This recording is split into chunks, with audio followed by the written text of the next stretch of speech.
We're here with the world's most dangerous man, the most censored man in the English language. But honestly, when you get him in front of an outhouse in the woods, he doesn't seem so dangerous. It's a fancy outhouse. We have a ruling class in the United States defined by its hatreds, not its loves, not its hopes, but by its hatreds. They hate all kinds of people, large groups of people, the deplorables, the bitter clingers, America's entire blue-collar population, the unfashionable people. They're hated by the people who run our country. But no one is hated more by them than a man called Alex Jones. Alex Jones is the single most censored man in all American history. He was the first media figure in our history to be completely erased in one day, deplatformed. Alex Jones was deplatformed before it was a common term.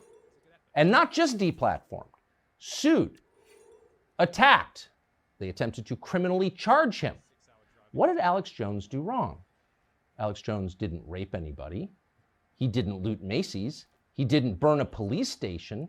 He didn't invent a fake cryptocurrency and loot pension funds. He didn't start a pointless war that made this country poorer and more disorganized. He didn't open the southern border. No, Alex Jones had opinions that deeply rattled the people who run America. In fact, rattled a lot of us. And I'll just confess that I first heard of Alex Jones when he questioned the official story behind 9/11. And I, speaking for myself, was deeply offended by this.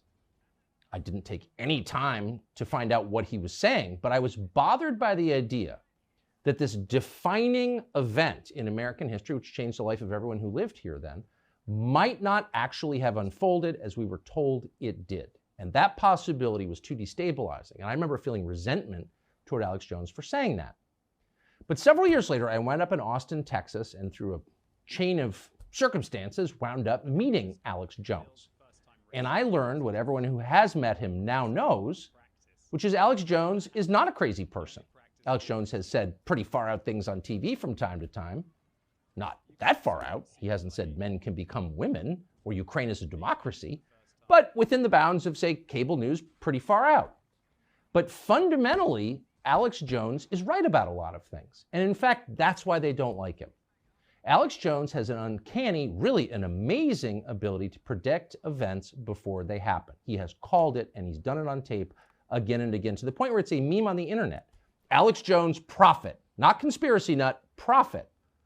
But when you dig into Alex Jones's predictions, they are so spot on that it's remarkable. How does he do this? We're guessing there's a kind of spiritual sensitivity to Alex Jones. Maybe that's his secret. He was displaying this years before the average person in this country even thought about matters like that. Now it's pretty obvious to most people that the current war going on in this country is taking place in ways you can't see it most of the time. But 10 years ago, people were not thinking that way. Alex Jones was. And so we thought it'd be interesting to sit down and talk to Alex Jones, the man. He joins us now in our studio. Alex Jones, thank you. Wow, Tucker, it's great to be here. Amazing studios, amazing people. And this is really going to be, I think, a historic interview. So thanks for having me. Well, I'm really grateful to be able to do it. And it's one of the great blessings of my life and of my job is that I've been able to meet people that I've had preconceptions about and sometimes find those preconceptions bolstered and in other cases demolished. And you're definitely in the second category. So I want, for people who've made it this far, the people around the country have really succeeded in making you disreputable. And the whole point, of course, is people won't listen to you. So we thought it'd be interesting to start with a series of on-tape predictions that you made, some of which are so precise and so prescient that it makes the hair on my arms stand up. And I'm being sincere, and our viewers are about to see what I'm talking about. Here is a list of things that you called ahead of time. By the middle of September, that the new policy's being written, you will all have to wear masks again, and so will airport employees. It's happening. Mask mandates are officially back. We know the Joint Chiefs of Staff wanted to blow up airliners, Baltimore Sun, or if you let some terrorist group do it, like the World Trade Center, we know who to blame. And if there was an outside threat like a bin Laden, who was a known CIA asset in the 80s. This group and its leader, a person named Osama bin Laden. He's the boogeyman they need. We're looking at a giant war in February right now. I predict the Russians are going to roll in. They're already there. They're going to roll in. with attacks across Ukraine, which is the size of Texas. It really was the Iraqis. That's just because they're getting ready to invade Iraq. And what a beautiful setup. Those 9/11 clips are crazy. I'm actually bothered by the precision of them. I'm not accusing you of being behind 9/11. But how could you, in July of 2001, call that? You said they're going to have airliners fly into the World Trade Center and they're going to blame a guy called Osama bin Laden. No, leaving aside what actually happened, how could you have known that? Well, in the longer clips, because it's a multi-hour show from July 25th, 2001, I specifically walked through all the reasons, and I knew that they were hyping up that we were about to be hit by Osama bin Laden. I knew that the World Trade Center had been attacked the first time and that the Fed's been involved helping cook the bomb and allowing it to go forward. And I just saw a lot of the pre-programming that was happening in the media, because they were on the news saying, life's about to change in America. And I was reading what the RAND Corporation was saying and what the Pentagon was putting out. And I read the PNAC document from a year before, Rebuilding America's Defenses, that Dick Cheney had helped write. And it said we need a Pearl Harbor event on the American homeland to be able to bring in this police state and this control and then expand the American empire worldwide. So hundreds of pieces of data went into that prediction. But terrorists are going to hit the World Trade Center in July of 2001. I lived in the United States then. That was the last thing on my mind. And I lived in Washington. I know the guys who wrote the PNAC document because I shared an office with them. So I was more informed than the average person. And that was the last thing that crossed my mind in the summer of 2001. Like everyone else, I thought it was a Cessna. But how convinced were you that this was going to happen? I was completely convinced. In fact, in the full clip that's online, you can find it on Twitter and other places, it has been removed. I explained to people that they need to call the White House and tell the White House, we know if you allow these attacks that you're basically allowing it to happen. And it was similar to all the data we had when you said that on your show? On my show. And I gave the number out so people could actually call the White House. And then going back to October of last year, when the Russians went into Ukraine, I specifically said I think they'll go in by the end of February. And there was a lot of data that went into that. And then they specifically did go in on February 24th. And so I was able to make that prediction as well. But there was a lot of data and information that went into it. Sure. I'm just, for the record, I miscalled that completely. I didn't think they were going to do it. You were right. I was wrong, not for the first time. But the 9/11 thing, I remember that really well. Nobody was thinking like that. So you called it in public on tape. Did the 9/11 Commission, so if I'm the FBI and I'm investigating 9/11, you're like the first guy I would call because you're the only person who said that out loud. Did they call you? No, they didn't. But my most accurate prediction, going back over a decade, was when I read the Rockefeller Foundation Operation Lockstep, and they described using a virus to bring in world government, to bring in a world medical ID, that they would then build the social credit score off of, and that they would make people wear masks for fear, that they would shut down sporting events and things like that, and basically phase in this new tyranny. So I was also able to specifically make that prediction over and over and over again because I was going off their own battle plans. Are you the only person in media who actually reads these reports? I don't think a lot of people do read them, but I do read them. I mean, I'm currently reading MIT reports from their top counsels, Pentagon reports. They have a working group called the Mad Scientist Group at the Pentagon that works with MIT. And if you go watch their hour-long, 2-hour-long, 3-hour-long meetings they have on YouTube with all the tops, I mean, we're talking hundreds of top scientists, they admit that they're building a post-human world, that soon everyone's going to be mind-controlled, that they're going to put smart dust in our food that they can electromagnetically control, and they just lay it all out right there. And I've learned what these people said in the 50s they would do were done by the 70s. What they said their plan was in the 70s for the 90s, they got done. And then when they had their Agenda 21 in Rio de Janeiro in 1992, the big UN summit, they described everything they would do up until the year 2000, and they got almost all of that done. And now they've got Agenda 2030, and we're going to ban your gas stoves, we're going to ban beef, we're going to ban single-family dwellings, we're going to ban private ownership of cars, we're going to do all this, and now you see them rolling it all out. So I'm not really making predictions in these high-level World Economic Forum and other large think tank groups, they are laying out the future, and their high priest of the World Economic Forum, that's a consortium of all these groups, Yuval Noah Harari, you can read his quotes. The future's not human. The human era is over. The public is useless. I mean, this is a very anti-human system, so that's how I'm able to make predictions, because they've given us a roadmap. They tell us where they want to take us. And so when the public wakes up, we push back on some of it, but they always come back. And so I'm just following the trajectory of where they say they want to take us. And there were a lot of white papers, not just the PNAC document from 2000, a year before 9/11, where they describe we really need big terror attacks. We really need Pearl Harbor events to get Americans to give up their rights. I mean, take what just happened in Israel, totally tragic. My heart goes out to all the lost loved ones. But there's no way that one of the best intelligence agencies in the world didn't know that was coming. The massive buildup, the 5,000 missiles, the paragliding attacks, all of that. And so there was clearly a stand down there. And now the West will take more of the people's rights. Israel will be able to crack down and take more of their people's rights, which is a big debate over there. Hamas is being funded by Hezbollah, which is Iran.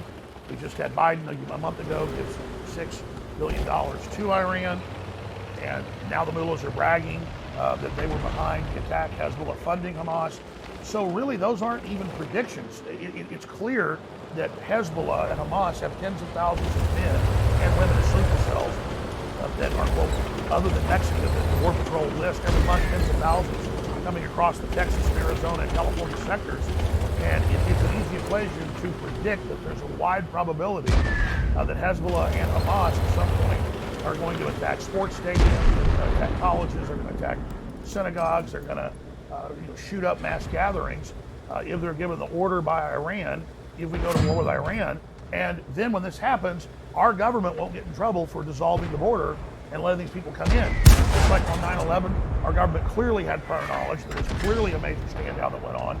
And the government got more power, more control, and now they're not pointing the Homeland Security apparatus at the Russians like they did in the Cold War, or the Islamists after 9/11. Now they admit that their main focus is Christian conservatives and the bitter clingers and the people that live in rural America, that quote, white people, it says that in the report, are the main terror threat. And so this whole apparatus of war on terror has now been turned inwardly against the people, not just here, but also in Europe, where if someone criticizes transgenderism in the UK, they come to their house and arrest them. If a journalist does that, they come to their house and arrest them.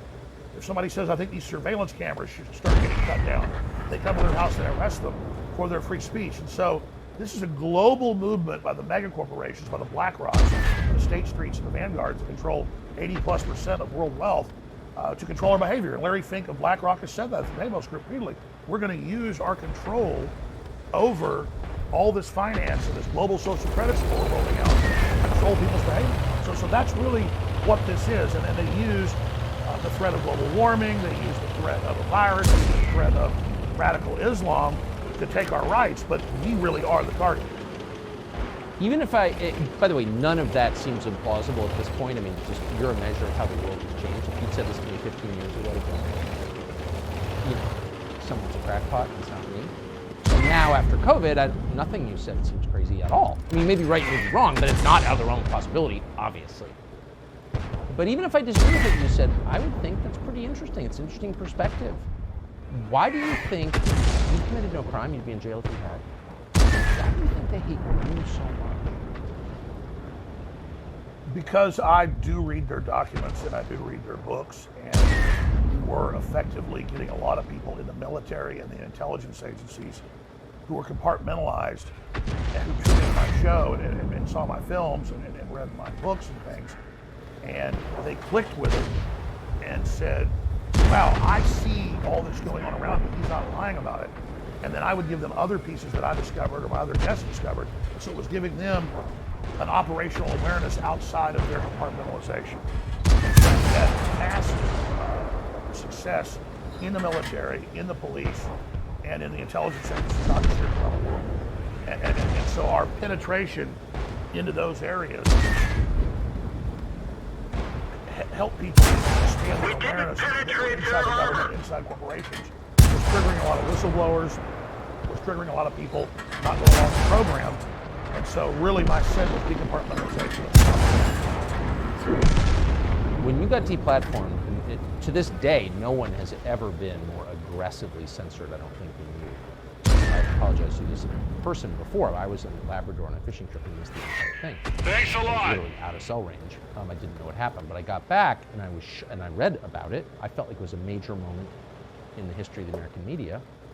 I don't think anybody defended you when that happened. Anybody with any kind of audience. For me, when Tim Cook admitted that he met on the weekend in August of 2017 with the other big tech heads, and they made the decision to curate, like it's a museum, and take me off. It was hundreds of platforms. It wasn't just all the big ones. It was everything from LinkedIn to our bank accounts being taken away to everything ensuing that week and over the next month. And I knew that I was a test case, and I wasn't taken off those platforms for any demonstrable reason. It was the questioning the school shooting thing that came later. They went and kind of dredged that up from my past like a few times, blew that up after I'd been deplatformed. Said I was deplatformed for that. Check the record. I wasn't. And so once they deplatformed me, it made the show in ways only get bigger. The people actually going to Infowars.com and finding me on local radio stations and things. So then they panicked and said, okay, let's look at his record and create more of a reason he's being taken off.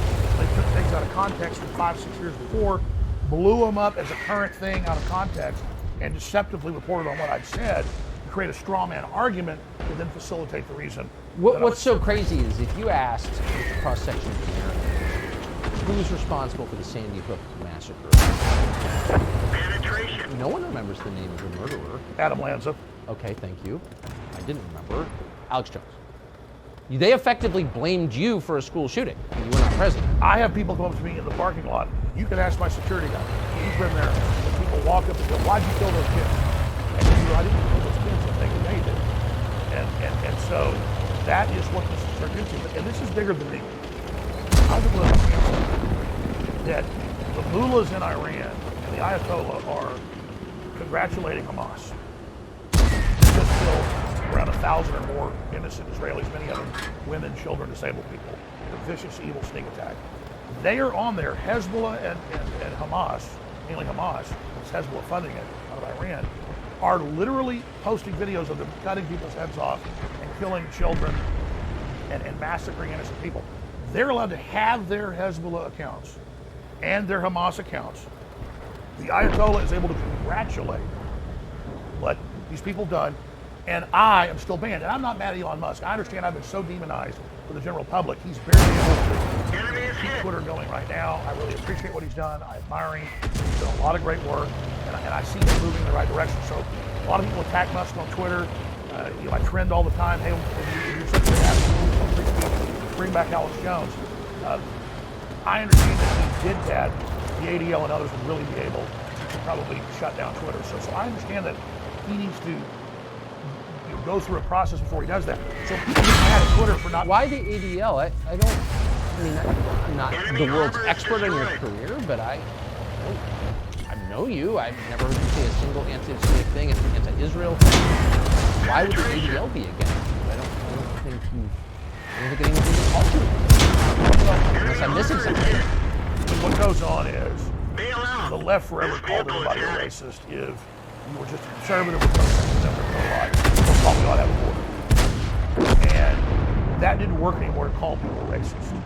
And so the ADL gets all this big liberal donation. And so they go out and then police and take people's sponsors and target them just by the ADL calling up sponsors. Sponsors get sponsored. So that's what they've done to Elon Musk. They've taken over 50% of Twitter's North American and European advertising in the last year and bragged about it by gives harbor to white supremacists, which he doesn't. But at the same time, white supremacists are ridiculous and goofy. Most of them are usually working for foundations that are basically actors. We're not supposed to say that, but there's many cases of that actually being the case, and that they're just LARPing that they're white supremacists. But let those clowns speak. whatever happened to the ACLU that used to support the KKK marching through a town or publishing their own newspaper? I don't support the KKK. I think they're a joke. But if you take their rights, you've taken everybody's. But they're not even taking the rights of those people to post because they create fear and they get the ADL more funding. But if they can target an Alex Jones or an Elon Musk or a Tucker Carlson, then they're going after the real populist leaders that are bringing America together. And so what the left wants is to divide us all according to race, and to come out and say fundamentally with critical race theory that inherently being white is bad, and teaching 5-year-old white children they're inherently bad because they're white. That is wounding their brains and really creating racial division. Why do people put up with that? I don't understand why. I mean, that's just, if you had told me 20 years ago, and I grew up in a world where judging people on the basis of their skin color was totally immoral, and I still believe that. But if you told me 20 years ago that we were going to live in a world where people get on TV and just be like, I hate white people, they're bad. No, it's totally fine. Like, why do people put up with that? Like, there should be zero tolerance for that. I don't get it. The Democratic Party founded the KKK. And when the majority were whites in the South in some areas, they played the race card for political power. Now that the majority in most areas are not white, they're playing the good old-fashioned race card of tell whites, stand down, let people take over your society, your culture, give up your culture. It's embarrassing to be white. And then now it's flat out bad to be white. And the left's trying to convert all these minority groups that are now the majority in most areas into race-based systems because that is a very effective system. But why do people put up with that? I mean, like if they were doing that to Malaysians or Filipinos or Hondurans, I would say you can't do that. You're not allowed to attack people on the basis of their race. I'm sorry, not in a country like this, because the country will fall apart and it's immoral. I totally agree. But nobody says anything. Well, I don't get it. The reason they've done it is most of the enforcers of this are white liberal women, 45 or older. Not fair. It's just a fact. And they're cucked husbands. And so to them... Can I just say that the phrase cucked husbands is the best? It really is true. So if you get around these white liberals, they live in the whitest areas. They're totally scared of anybody with brown skin, but they virtue signal constantly and then say, yes, the white people are bad. The white people are evil. And these. I mean, I've even seen white people sit up there and say, "Yeah, it's time to deal with these crackers," and they're a white person saying that. So from Jackson Hole or Nantucket or Aspen or Bethesda, the whitest places in America. So shouldn't there be a law? It's super simple. If you've got a BLM sign in your yard, you should be required to live in Gary, Indiana, or Baltimore. Like you should not be anywhere near Jackson, Wyoming. You should be made to live in East St. Louis. I totally agree. You should be made to live in Detroit. Yes. But of course, they've done the studies, they've looked at the statistics. It's not just here, it's in Europe and it's in the UK, like in London. The liberal areas are like 99% white. Oh, I noticed. Okay, and there's a lot of rich people in London that aren't white, but they're not even in that area. They are the most insular group, and then they point at white Christian culture and society that actually outlawed slavery in most of the world, was the vanguard of stopping it. And then they don't point at China, which is the most homogeneous, racist group in the world. It's an ethno-state. It's Han Chinese, period. Well, they teach us, on their news, that we are going to have Chinese superiority. We are the Chinese supremacist. Xi Jinping admires Hitler. He is literally following a race-based operation that is taking the world over, that owns the majority of Hollywood, that's paid off the Democratic Party. And if you look at all these anti-white shows that you see funded in Hollywood, almost all of it has majority literal communist Chinese government backing that is funding this. So it's so simple. China looks in and sees this diverse culture, and they say, we're going to use that to split the country up and balkanize it.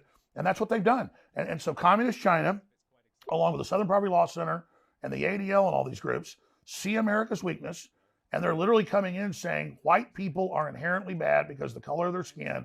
They inherently have cheated people. They've hurt people. White people invented racism. None of that's true. It's really just tribalism.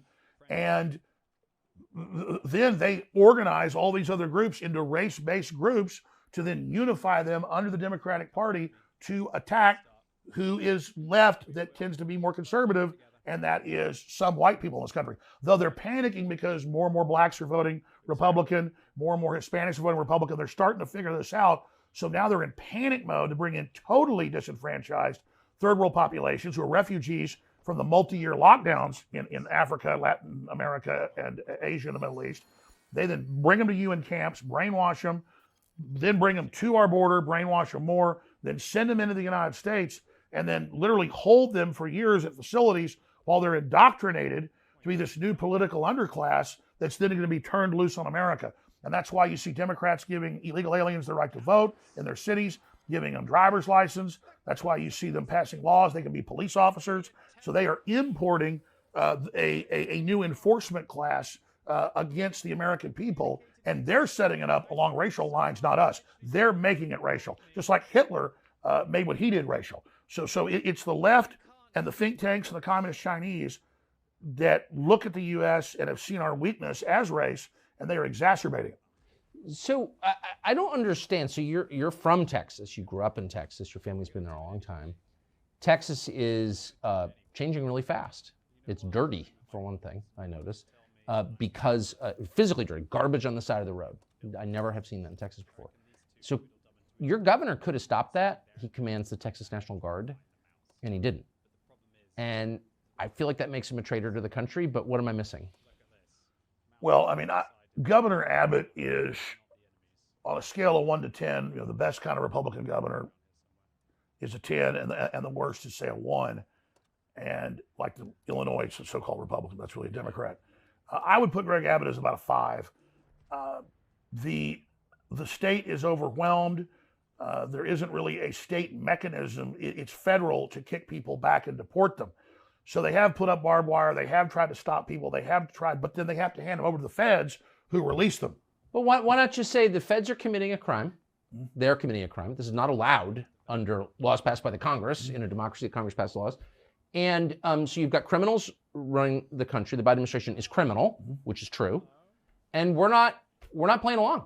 And like, if you don't like it, come do something about it. Meanwhile, every able-bodied man with a black rifle assemble at the border, and we're just going to stop this and save the country. I don't understand. Like, that's not hard. What am I missing? No, I think you're absolutely right. In fact, what the deep state fears would be a coalition of good governors, good attorney generals, giving them the findings and the rulings that they could indeed do that, and then declaring emergencies in the states and having a coalition of the states come in and do this, and then instruct local police and everybody else to not have sanctuary cities.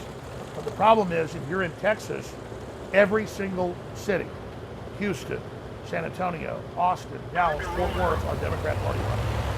And so Texas is almost purple because the California influx and all the other refugees from New York, many of them bring their leftist ideology with them, even though they're fleeing it. Like locusts, they fly to the next field. And so that's really the issue, is that the legislature is somewhat cucked, to use that word again. And I think the governor has been cucked. He certainly went along with lockdowns and masks more than really any other Republican governor. And so I do think Greg Abbott needs to do a better job. But I also wanted to list some of the things that the state is up against. But I'll say this. Austin fired a bunch of police and another third quit. Crime everywhere, homeless everywhere, trash everywhere. Ruin the city like everywhere else they are. You live there. Absolutely. That's where my family's from. I've been there since high school. But I'm going to have to leave soon because it's not more and more like Los Angeles every day. It's very sad to see it. People fleeing LA, like my friend Joe Rogan, it seems great to him because he went from a really, really bad situation to a bad situation. But if you've been there, you can see the decline. You can see how fast it is. And it's really, really, really, really sad. And there are just illegal aliens everywhere and refugees from the rest of the country all over the place. And you see really the economic decline of most of the mom and pop businesses and things. So the same rot we've seen all over the country. Austin was supposedly this big mecca and it was going to be so great, and now sadly it's falling apart. I mean, Tucker, you know the answer to all this. You do the best job of anybody with a true Americana populist breakdown. The ruling elites of the world, the black rots, the state streets, they're on record saying they don't want our consumer society. They don't want our capitalist society. It's bad, it's ugly, it's gross, but they're the biggest consumers compared to anybody else in the world. Their quote, carbon footprints are thousands of times bigger than the average person. Leonardo DiCaprio or Klaus Schwab literally have carbon footprints thousands of times bigger than the average poor working American that they're telling you can't have a car or air conditioning. Remember, before Obama left office, he traveled to Latin America, to Africa, and the Middle East, and what did he tell them in speeches? The clips are famous. You can't have a car or air conditioning, the earth will overheat and burn up. While he's telling people that by the year 2017, like Al Gore said, we would have areas flooded on the coastal areas, while he bought a big house in Martha's Vineyard at 1 foot above sea level, and of course it's still there and it hasn't flooded. And his chef died there, drowned sadly, but no flooding inside the house, just the dead chef. So they're waging war against civilization and society to make us poor, to put us under siege, and to cut off our energy, make the cost of living impossible, to break our old system, to bring in something even worse. And that's the Cloward and Piven strategy that the Democratic Party has adopted. They've done the same thing in Europe. This is a plan. The central banks have unlimited money, but they can't buy all the infrastructure up because people aren't selling. So they've got to crush us and make people so poor that everybody's forced to sell their business, their intellectual property, their physical property, but more importantly, to turn over our bodies to them. Or a UN treaty that Biden right now is, that's what I call Biden is trying to ratify, would literally put our bodies under the control of the United Nations and our medical care policy. So it's the pandemic treaty. Yeah. So what this is really a breaking of our will, a demoralization. That's what transgenderism is. And 2 men can have a baby, and puberty blockers, and castrating little boys, and cutting little girls' breasts off. They've got such hellish stuff coming in this design global collapse to bring in their world government that they've got to just have all these horrors out there, hoping we just throw up our hands and run off to the countryside, which everybody's doing, and in a way that's good. But at the same time, then they've got full control. That's totally right. And they're going to march out of the countryside next and dig us out. So that's, I mean, you look at the White House press secretary, who can barely speak English, who's one of the stupidest people I've ever seen, and a transparent liar. You wouldn't hire her to run your copy machine. Why would you do that? And it's not because of her race or who she sleeps with. I think the whole point is she's so obviously repulsive that it makes you feel bad about the country to see her. I mean, that's it. We're at a beautiful ball, it's prom night, everybody's dressed great, there's wonderful food, big delicious punch bowl, and then they say, what can we do? Well, just have Brian Stelter go take a dump right in. Yeah. And then he's there laughing at you, they're all there laughing at you to make you feel small, to make you question reality. Why is everything so ugly? I mean, that's why they tell people, hey, you can be homeless anywhere, you can crap on the street, needles, throw your garbage everywhere, drug dealers can sell you drugs. We're going to give the homeless all this government funding. Liberal groups come in and farm and milk each homeless person and skim a big cut of the money off the top. It's a crop, but then a cash crop. But then we see that and we think it's all over. There's nothing we can do to demoralize us and make us give up. And even though I'm conscious of this, even though I know this, it's still at a DNA level. I'm like, I got to go to the country. I got to get out of here. I've got to separate myself from this. But then when they release this toxic cultural poisonous gas, they push us out of those areas and they get the main infrastructure to then organize that, cut off the food supplies to that group they have, and then tell them the reason you're doing bad is not BlackRock and the WF and Bill Gates. It's all those evil people in the countryside. They're all white supremacists and terrorists and racists. Let's go get them. Because the last group they don't control is rural people that are self-sufficient. And so I get going to the countryside, protecting your children. That's the holy grail. The problem is you've got to have 1 foot in each. You've got to go back and fight in the city for the infrastructure, for the government. You've got to give people hope while also building a backup operation with farming and ranching and self-sufficiency. So that's why the WEF and the UN are coming in Ireland and in areas of Asia and in the Netherlands and saying, by 2030, 80% of your cows have got to be dead. And they just banned like 30% this year in the Netherlands. It didn't matter people were 80% against it in polls. It didn't matter. They sent the military in against the peaceful farmers who were just protesting, just like the peaceful truckers in Canada got brutally attacked. And so they're all WEF globalist alumni.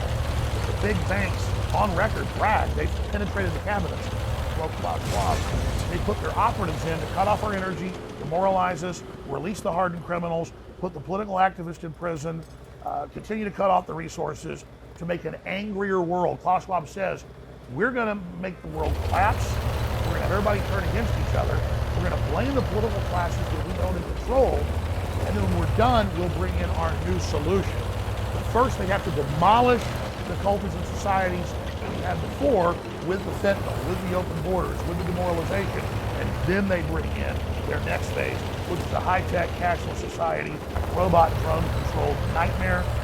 More than half of the U.S. in their official UN maps that they've had for more than 25 years, they're some of my first films, show half the U.S. off limits to humans. All cars will have to have GPS. Everybody by law will have to have a cell phone at all times. Australia just did this last year. You're trying to push it through. And that's the admitted global UN standardized plan where you don't leave your house without a cell phone. Every car is robot kill switch, GPS controlled. California is moving to ban all the, quote, classic cars. That's any car that doesn't have a digital ignition. And they admit it's for control. So if people think things are bad now, the straitjacket, the ball and chain is going on. It's all being militarily run. Our military is great men and women, but at the top, our military has been globalist, trained, New World Order people for at least 30, 40 years. They've got almost every general, every person under their control, and that's why it came out in the UK and Europe and also here in Canada. You pull up the headlines. Defense Department purposely scared public into lockdowns, masking, and taking inoculations. UK headline, British Ministry of Defense secretly brainwashed and terrorized public.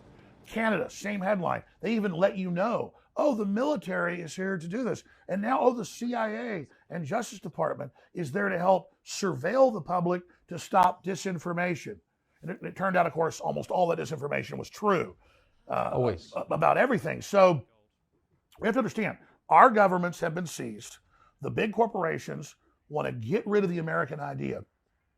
You got 50 acres and your house and a business and a farm and you can take care of your family and you're independent. They have to destroy all that because the rest of the world aspires to that. Instead, they want 15-minute cities, central bank digital currencies. They want all of these systems that track and trace everything you do in the social credit scores. And the plan for the rest of the public, I mean, we're talking 99%, is 250 square foot coffin apartments, 5G bathing you in them, literally eating bug protein. And I told people 10 years ago they're going to push bugs on the public because I read it in their white papers. Now it's already in grocery stores all over the U.S., all over Europe. They're putting the cricket meal into the food, very toxic. Undisclosed, yeah. It's got chitin in it. Yeah, they'll just give it a number. It's got like a code. And you ask again, why would you do that? Because it's all about breaking our will. They don't want people to aspire to open, free societies. Yeah, there's a lot of waste, there's decadence, there's issues, but there's freedom. They want to train us to live on carbon rationing, food rationing, a very dystopic world. You'll own nothing, you'll have nothing, and you'll be happy. Now, these are quotes. I have to say, I bet there are, I don't know how long into this we are, 30 minutes or something. I bet there are a lot of people watching who are thinking, holy smokes, I can't believe I'm agreeing with AlexJones. I'm supposed to hate this guy. Like, where's the lie in what you just said? I'm not sucking up, I'm sincere. Like, I'm listening to this, and even myself, I'm thinking, I can't believe I'm nodding along to AlexJones and being like, you're absolutely right. Like, where are you wrong? Well, I just hope people realize that we're all under the gun. So many of these leftists believe that because they go along with this, they're going to be given powerful positions in this system. This is a technocracy. There's almost no managers in this. Almost nobody has power in this system except a very small group of technocrats who happen to be transhumanist.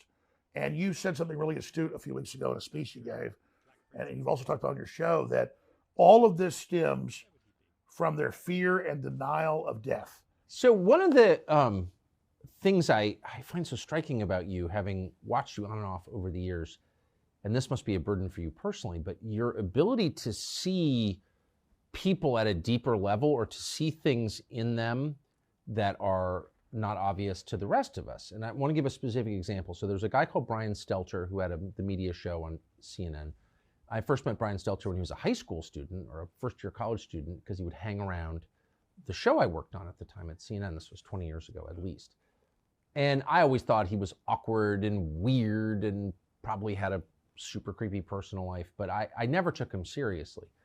there's a pretty famous clip, and I want to play it right now, of you critiquing Brian Stelter, and you take him way more seriously than I ever did, and I think you're right to.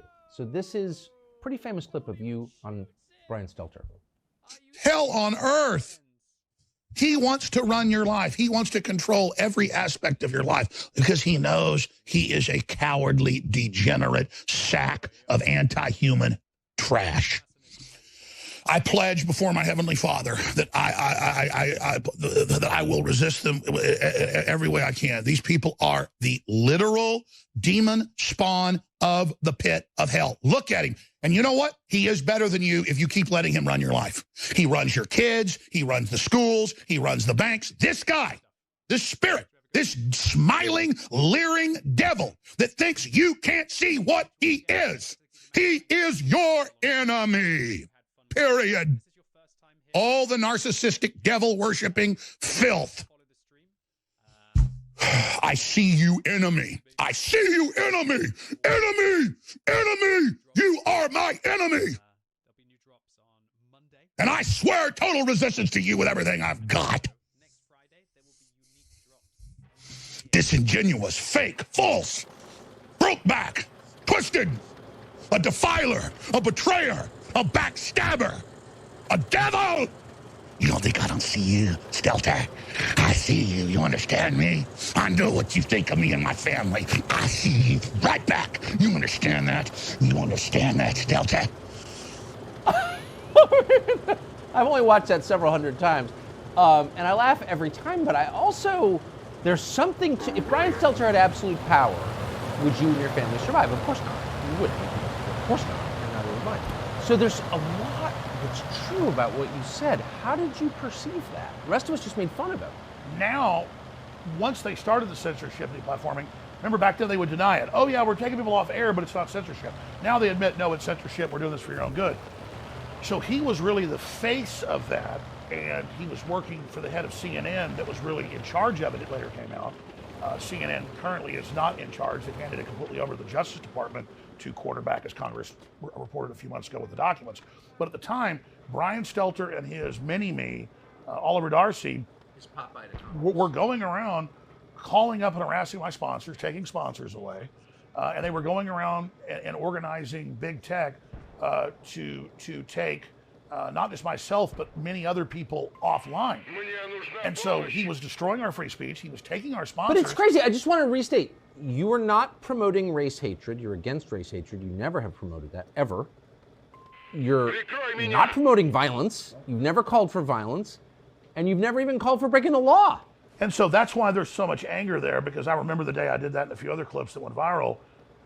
I showed all the stuff he was doing, but then the media attacked me and just clicked it out of context. But still it reverberated with people because people were sick of the corporate legacy media.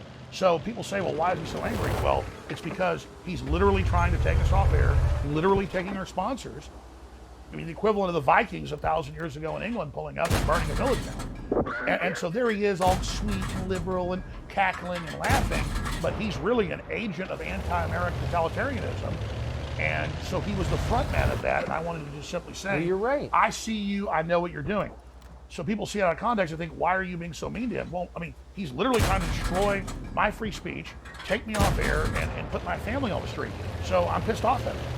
What's interesting is, and I mean, I don't know if you want to reveal this, but we had dinner at our bar last night, and there were some drinks.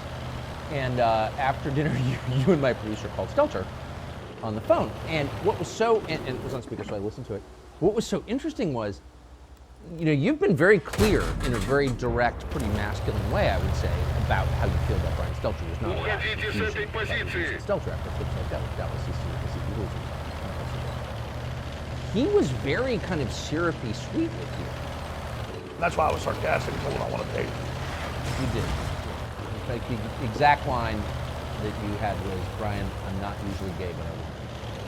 And he seemed a little bit, I'm not saying he's open to it or whatever, but he wasn't shocked by it. And he's like, give me your phone number. Talk to you. Yeah. And then he hit your producer up, please give me his number right now. Yeah, that was interesting. But I was being silly with him. But there was also a line, he goes, oh, AlexJones. I said, I want you to call my show. He said, oh, you still got a show? And I went, no, you're the one that doesn't have a show. Sorry, I should. It's so, Tell him the other line. It's so boorish to like recount conversations people weren't witness It was funny to, though. But you said, you're off TV now, but you were a real star. I mean, not on CNN, but on my show. It was so good. Anyway, but what was interesting was if someone had talked about you that way and then called you late night after a couple drinks, you'd say, up yours, pal. You know what I mean? Like, buzz off, or I'm not taking your call. But he kind of sucked up to you. That's a very weird, passive-aggressive posture. Well, I've said a lot of really mean things about him and attacked him, and when I watch the clips out of context, I feel guilty. But he was going around with Oliver Darcy. They would brag on Twitter and literally hitting hundreds of my sponsors. And I say hundreds, I'd have like 20. They'd take them all. I get 20 more, take them all. This went on for years. So you go get a sponsor, you get them, they're doing great. He takes it away from you, and then he brags that him and Dart. I was taken off Twitter, not for the Sandy Hook stuff that came later that they focused on. Look it up. They had the former head of Twitter and the lawyer on Joe Rogan about 4 years ago. And Joe said, "Why did you ban AlexJones?" The lawyer goes, "Okay, let me open my clipboard." She goes, "Here's why. He was mean to Oliver Darcy." So I'm at the Capitol. They're having censorship hearings. Sundar Pichai's there. I just confronted him at the mall. Who runs Google. And you guys are welcome to use it if you want. And then that was at the Senate. So now they were going over to a House meeting. And there's Oliver Darcy in the line. He gets to get in. I don't even get into a hearing where they then attacked me. They'd attacked me at the last hearing, but I don't get to face my accuser. And so I get in his face. I don't threaten him, but I say, "You are an evil man. You're un-American, coming after my free speech, harassing my sponsors, trying to get me off the internet." And the last place I was on was Twitter. They'd held out. And so Jack Dorsey had held out. And so Jack Dorsey admitted, well, the last straw was I bullied Oliver Darcy. And so that's why I was deplatformed. Elon Musk thinks it was the Sandy Hook thing. And notice. Do you know that in most cultures, bullying Oliver Darcy would be like a rite of passage? Like you couldn't, like that would be a positive good, right? Well, here's the thing. He's literally on Twitter taking my sponsors, calling for me to be silent. So he's been attacking me, attacking my speech and my living. And then all I do is shove a camera in his face while he's waiting to go into the hearing for 5 minutes and say, "Man, you are un-American. You got some evil eyes." And I said, "You really look like a piece of slime." I mean, I told him that. And, Fair. And so the point is, he's a man. He's a, quote, journalist in the arena. He goes around harassing people and stalking them financially and their free speech. He'd already bragged that he'd gotten me taken off all this other stuff and that he was instrumental, which he was. And then he can't take me saying, "Man, you're a jerk." Right. So Well, this is the classic posture. Stop hitting me, he says, as he, fires a gun through your windshield. Exactly. They can dish it out, but they can't take it. So what's the effect on you? And I don't mean even the lawsuits against you, and there was an effort to criminally indict you, I guess, just for having bad opinions or whatever. A bunch of them, actually. A bunch of them, yeah. They've had 4 grand juries I've had to respond to, subpoenas. My lawyers, when you've committed no crime, you're like one of the only people in media who's not ginning up race hatred, I would say, just to be totally clear, because it's very common to do that. You don't do that. So anyway, and then, of course, this $1 billion judgment against you for having naughty opinions, which is insane. I'm not even talking about that. I just mean, what's it like to spend 25, 30 years connecting the dots and seeing this slow-moving storm come toward the country that you were born in? What effect does it have on you? Since you use the analogy of a storm, it'd be like if I was 100 years ago before they had radar, and I've read about the famous flood 120-something years ago in Galveston that killed tens of thousands of people. Oh, yeah, the hurricane, yeah. Yeah, the hurricane. They didn't know. They didn't have radar, and so they didn't know. But they're the fishermen out there catching shrimp or whatever, and then all of a sudden here comes basically a tidal wave. And if I was one of those fishermen and I knew my children and my wife were on shore at school or work or whatever, and here comes a 40, 50-foot wave I know is about to kill them, I would not be thinking about myself watching this giant wave come in. I'd go, "Oh my God, my wife and kids are over there." And so it's not that I'm a hero. It's not even a selflessness. I realized that I was just out in front and ahead of some people in understanding this because of family and research and just things in my life that I saw that encouraged me to get involved in the media because I was aware of the globalists, some things that were going on because my uncle was high level Iran-Contra, had some other family that worked in clandestine things. So I kind of grew up just around folks that knew what was really going on. And you're a kid, you don't really pay attention to it, but you kind of get that education, even though you don't know you're getting it. And so I've just been out front. So I would liken it to the old days when a dam would break and they didn't have radio to warn people, and the dam breaks, and it's a 20-foot wave coming down the valley, and you are down below the dam as, let's say, a lumberjack, and you know your wife and children are 2 miles down, and you see the dam break, and you're about to drown, but I guarantee the last thought you're thinking is, it's going to get my women and children. And that's really, my grief is, this is really draconian. This globalist, Great Reset, New World Order takeover is a post-industrial world, cut off the resources, 90% forced depopulation, breaking civilization by design, massive wars, famine. They've already cut off a third of the fertilizer in the last year worldwide. It's estimated that'll kill a couple 100 million people. The lockdowns worldwide, not the virus, the UN admits killed 80-something million extra people in the last 3.5 years. And so when the first world collapses, the third world dies. Then what's left of them floods us. And so the earth is being put into a countdown to collapse right now. And so I'm like the fisherman when the tidal wave comes in, and I'm like, oh my God, my wife and children are about to die. And so I'm not really worried about me because I'm a man, I did this, I knew it was coming, I've been proven right. And I'm not happy I was proven right. I wish we could have gotten ahead of this and stopped it. Yeah, we have a lot of credibility now. The people see that we were right, so maybe we can stop the next phase of it. But the globalists have gone from testing phase, beta test phase, into full operational now. And they say, read their writings, we are going to have a post-industrial world by 2030. We will have no personal cars by 2030. You will be eating bugs by 2030. And we will start the depopulation of 90% of the people by 2045. That is the official WWF, official UN, official Club of Rome plan. What do you mean with the population? They want to bring the world population down to 500 million. But I thought we were opposed to genocide, no? Or no? Well, we're told now, don't have children, it's bad for the earth.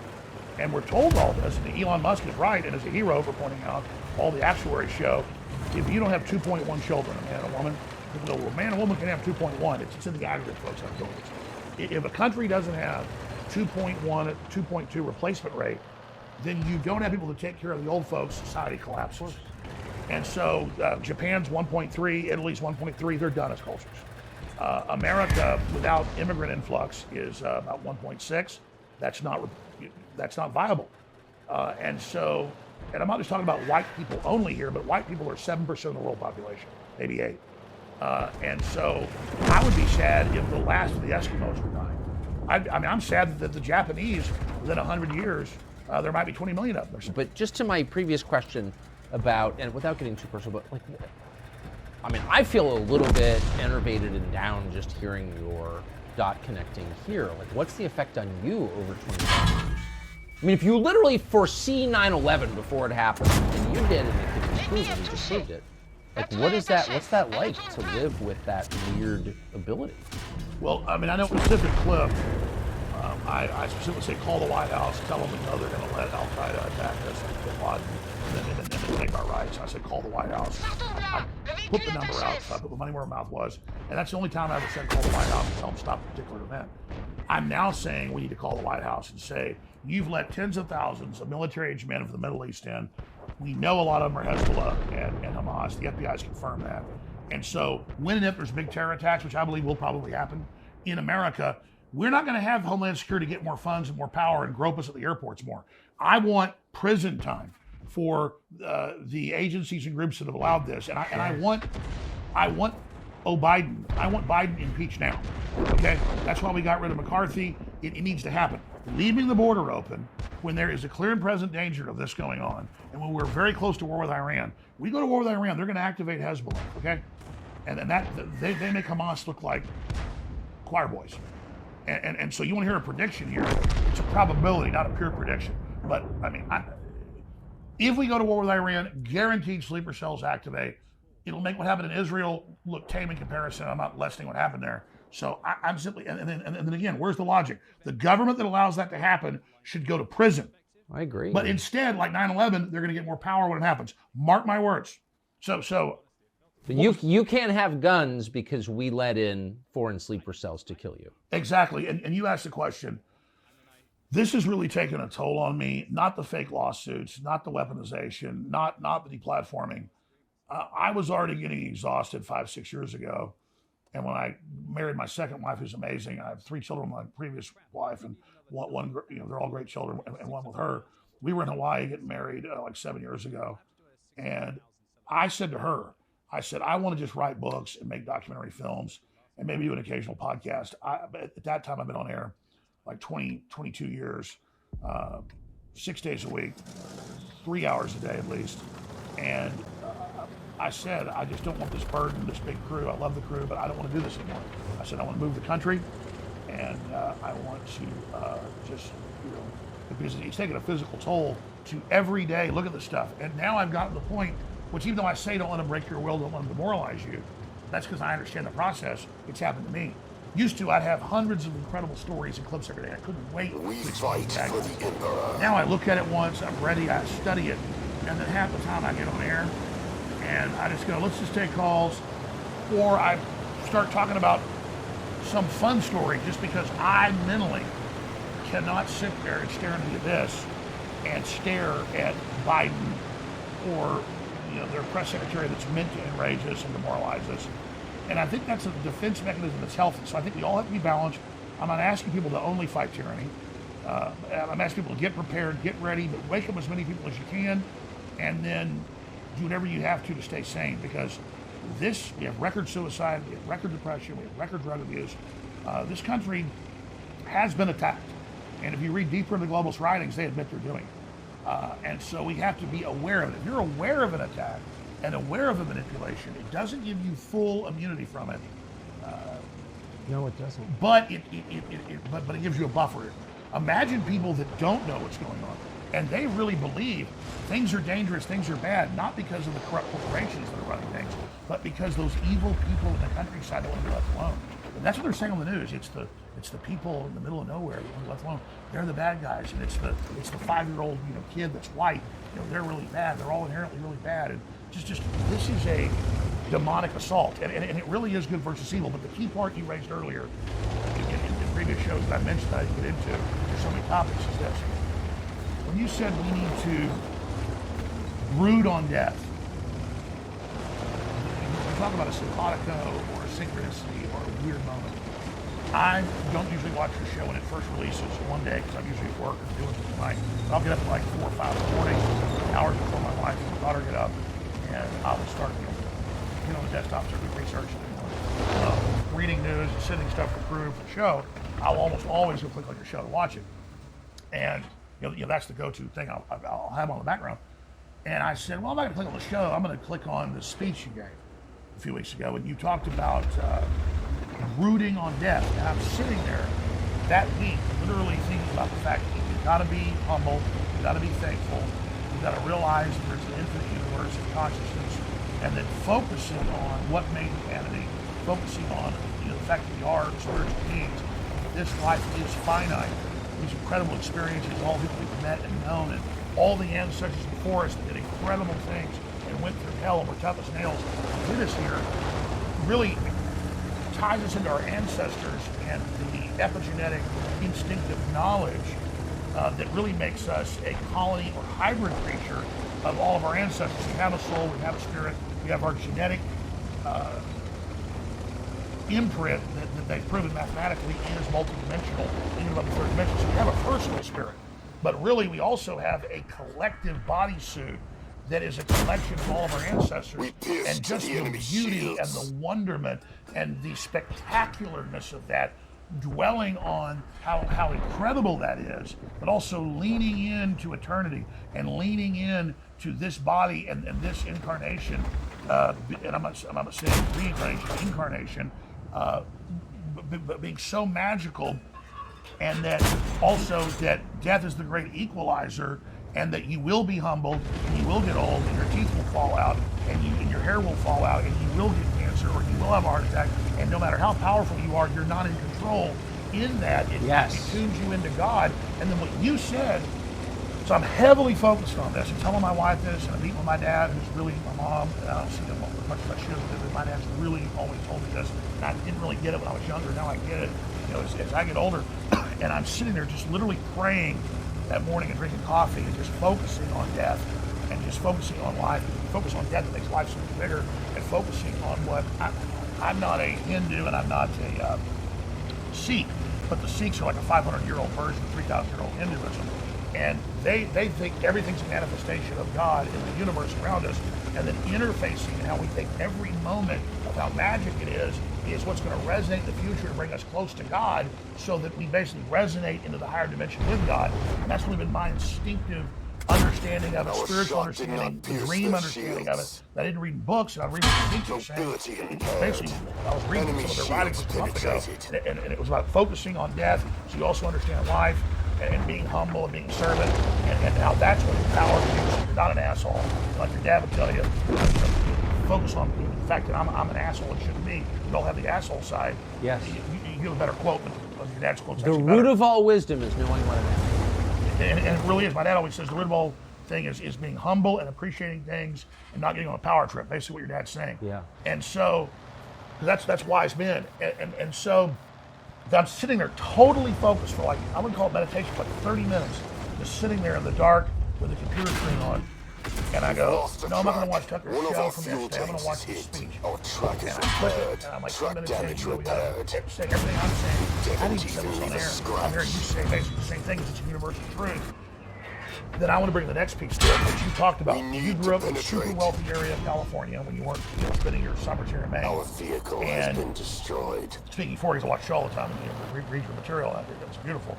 And you were talking about how they're totally freaked out and neurotic and crazy because no one talks about death. Everybody shelves away the old people. They basically put them out on an ice float or, burn them like the Vikings. And that by doing that, that's what makes them not be connected to reason and God and the deeper things. And that's why they're so lost. That's totally true. So let me now take you one step further in this. The globalists are so scared of death. They have all this money, all this power, all this control. So they're obsessed with finding life extension technology, merging with machines, becoming gods. That's their new religion. That's the transhumanism. And that's where all their funding goes. But that's only one side of the coin. The other side is that if you're going to be God, you've got to be in charge of death. So because they fear death and they project their hatred of themselves onto us, then if they can poison us, dumb us down, sterilize us, depopulate us, they believe that's more for them at a very greedy level. So they want to be death, the destroyer of worlds. To quote Oppenheimer, I become death, destroyer of worlds, and at the same time cheat death. So it's a total subconscious obsession with death. Instead of consciously focusing on it, getting over it, instead they turn it loose to their animal, lower alligator brain and are now manifesting all this because they've not embraced the higher level of understanding. I agree with that completely, but it's doomed as a project, no? I mean, it is the Tower of Babel. Whenever you see in history is the story of this, people drunk on their own power, overstating their control over things, becoming convinced they're God, and then being destroyed. I mean, it is just an endless loop of that story. It's a law of humans. It's a law, exactly. So this isn't going to work. They're going to blow up the world before they do this. It's just not possible. You just stole my thunder, because we've not talked before this. We've talked about a lot of stuff, but nothing about the show, really. It's a law, just like gravity, just like 2 + 2 = 4. It is the fabric of the universe. And I was about to say, in the past, megalomaniacs would try to control everything, order the firstborn, killed. Almost every kingdom would do that, whether it was Egypt or the Druids. Oh, there's too many young men being born, kill them. Yeah. I mean, depopulation's always been there. In the time of Plato, 2,500 years ago, he thought the world was overpopulated. So that's kind of where the eugenics comes from and where they get these ideas. The greatest philosopher ever, who said a lot of great things, but also said there's too many Greeks. We need to kill most of them. They're animals. They're dumb. We need to control breeding. It only makes supermen. And that's where Hitler got all that. That's where all this comes from. But the central issue here is, in the past, civilizations would just fall apart when they got into a decadent phase. Hard men make good times. Hard men make good times. Good times make soft men. Soft men make bad times. Exactly. And so instead of going through that cycle and the collapse of that corrupt system, now there's biological weapons, chemical weapons, nuclear weapons, all this other advanced stuff. Instead, they're going to try to use the robots and all the control and the nuclear weapons to make us finally get under their mark of the beast, finally get under their unified system of control, finally get under their social credit score, which was predicted by these incredibly connected people 2,000 years ago, that this would be the ultimate tyranny that was coming, almost psychically seeing it into the future, because of the great evil potential. Time's really a loop. It was looping back or bouncing back. Real psychics seeing into the future what was going to happen in Revelation as a potential, I believe, and is actually a warning that we don't have to follow that course. And that's my own personal belief. So instead, whether you believe in Revelation or not, the evil globalists, the selfish globalists, are using it as a blueprint and literally building the mark of the beast cashless society, where you don't just, I agree to take this mark, I can buy and sell now. You have to worship the beast that can be seen by all on earth at the same time. It describes these big holograms you got to watch and worship. And it tells you what to do. And it tells you how to live. And it says men become women and women become men. And children are set upon their parents. And there's nothing but wickedness being invented. And it describes everything that's now happening and says when they roll this out, you got to worship this world government. You got to worship this system and do exactly what it says, or it doesn't let you buy and sell. And so whether people believe in the Bible or not, believe in Revelation or not, it is now manifesting. I don't see a lie in that. I don't think I am a Christian, but I don't think you need to be one to arrive at exactly. So you live in Austin, Texas. You've been there since high school. Austin's changed a lot, and as you noted, it's been really overwhelmed by people from the West Coast fleeing the decayed societies that have been built. You live among liberals now. What do you make of them? What are they like? I really feel sorry for them because compared to, say, my dad's dad, yeah, like you were telling me about your foreman or your manager knows how to do electricity, knows how to build houses, knows how to fish, hunt. We just saw that big moose he got today. Yeah. These guys are impressive, and they can do everything. My grandfather can do everything. He could fix a combine with rubber bands and tin cans. He can cut them into pieces. And my dad's the same way. I'm a shadow of them in their can-do. And compared to liberals, I'm like light years ahead of them. They live in high rises. They get food delivered to them. They're not in reality. They don't have common sense. They go out the most dangerous areas that I wouldn't go into armed in places like New York, dangerous areas of Austin. They get stabbed, raped, murdered, killed. Then they defend the people, their families do, that killed them. They just are like pod people. They are just these obsolete creatures that most of them have, I guess, jobs because they work for big tech or the system. But they are just completely disconnected, domesticated, very, very politically ignorant, culturally ignorant, historically ignorant people. And they think they're elitist. They think they know a lot. They think they understand a lot. They're totally useless. What do they do for fun? Well, I was about to say, and they're the ones that want to depopulate. They're the ones that think that, like Bloomberg said, what's a farmer do? It's easy. You stick a seed in the ground, it grows. Farming's incredibly hard. You better know what you're doing, and you got to have the weather on your side. And it's a all-around-the-clock job. I've had family that are farmers. My dad grew up as a farmer and a rancher. In the summers, they would send me to work on farms and ranches. Best education I ever got. It's rough. It's tough. But is it really essential? Is food really essential? Well, we're told by John Kerry in the last few months, he says we need to cut farming. Now, organic farming is he still alive? Is bad for the earth. I don't think I think it's a corpse. He seems like a corpse. Like a rubber face. An animatronic Chuck E. Cheese. I thought he passed years ago, but somebody told me he's still alive. I guess it's not a good question. He runs around giving speeches saying we've got to cut farming or people are going to starve. I'm not joking. I'm not joking. That's what I'm saying. Cut down trees, cut the food off, cut the fertilizer off to save people. Well, speaking of starving, I mean, again, as I said at the outset, and I meant this, I've never seen a single person, I don't think there ever has been a person in the history of the United States who was not criminally charged, but was punished to the extent that you have been. I mean, they've really tried to drive you into a crazy. I think, to be fair, it's been worse for Trump, but I'm the second. Yeah, that might be right. He has much bigger resources, though, to back him up. Oh, absolutely. He's the head of a political party. I've spent everything. I'm completely out of money. I'm still hanging on, but yeah, Trump still has resources. I don't. They lied about my resources too. Said I had all these resources. Now it's been proven it wasn't true. So yeah, they've definitely. But it was more than $1 billion judgment against you for saying something other people didn't like, I guess. Well, let's be clear. Misrepresenting what I said, I was defaulted by both judges in Texas and Connecticut. And the judge said I was guilty, then wouldn't let us put on a defense and had a jury decide the damages. Then they put on experts saying I was worth $400 million when I had a couple $1 million last year in my account during the last trial. Now I have nothing. I'm actually upside down right now. And so that's... So how are you I mean, how are you? I mean, they've decided like you're not allowed to make a living in this country. You've been not just deplatformed, but depersoned, debanked. How do you make a living? Well, I have been maxed out personally. I'm in bankruptcy, but I've done a Chapter 11, Subchapter 5 reorganization for Free Speech Systems, that is the company that owns InfoWars, and so that company's barely paying its bills and is operating, but we're barely hanging on. I personally never had that much stuff, contrary to what they said, so it really hasn't hurt me that much. I'm not really into fancy things or a bunch of ostentatious lifestyle, contrary to what they've said. And so we're funding the operation. We're selling products. What are you selling? We sell books, films, T-shirts. We sell high-quality supplements. Then they call it snake oil, but we sell the same stuff private labeled. Whole Foods sells just high-end, high-quality stuff. It's not just a fundraiser. I've got the book, The Great Awakening, Defeating the Globalist, and Launching the Next Great Renaissance. My last book that came out last year was a #1 bestseller on the USA Today and Wall Street Journal, but did they list it on their list? well, the New York Times, they did.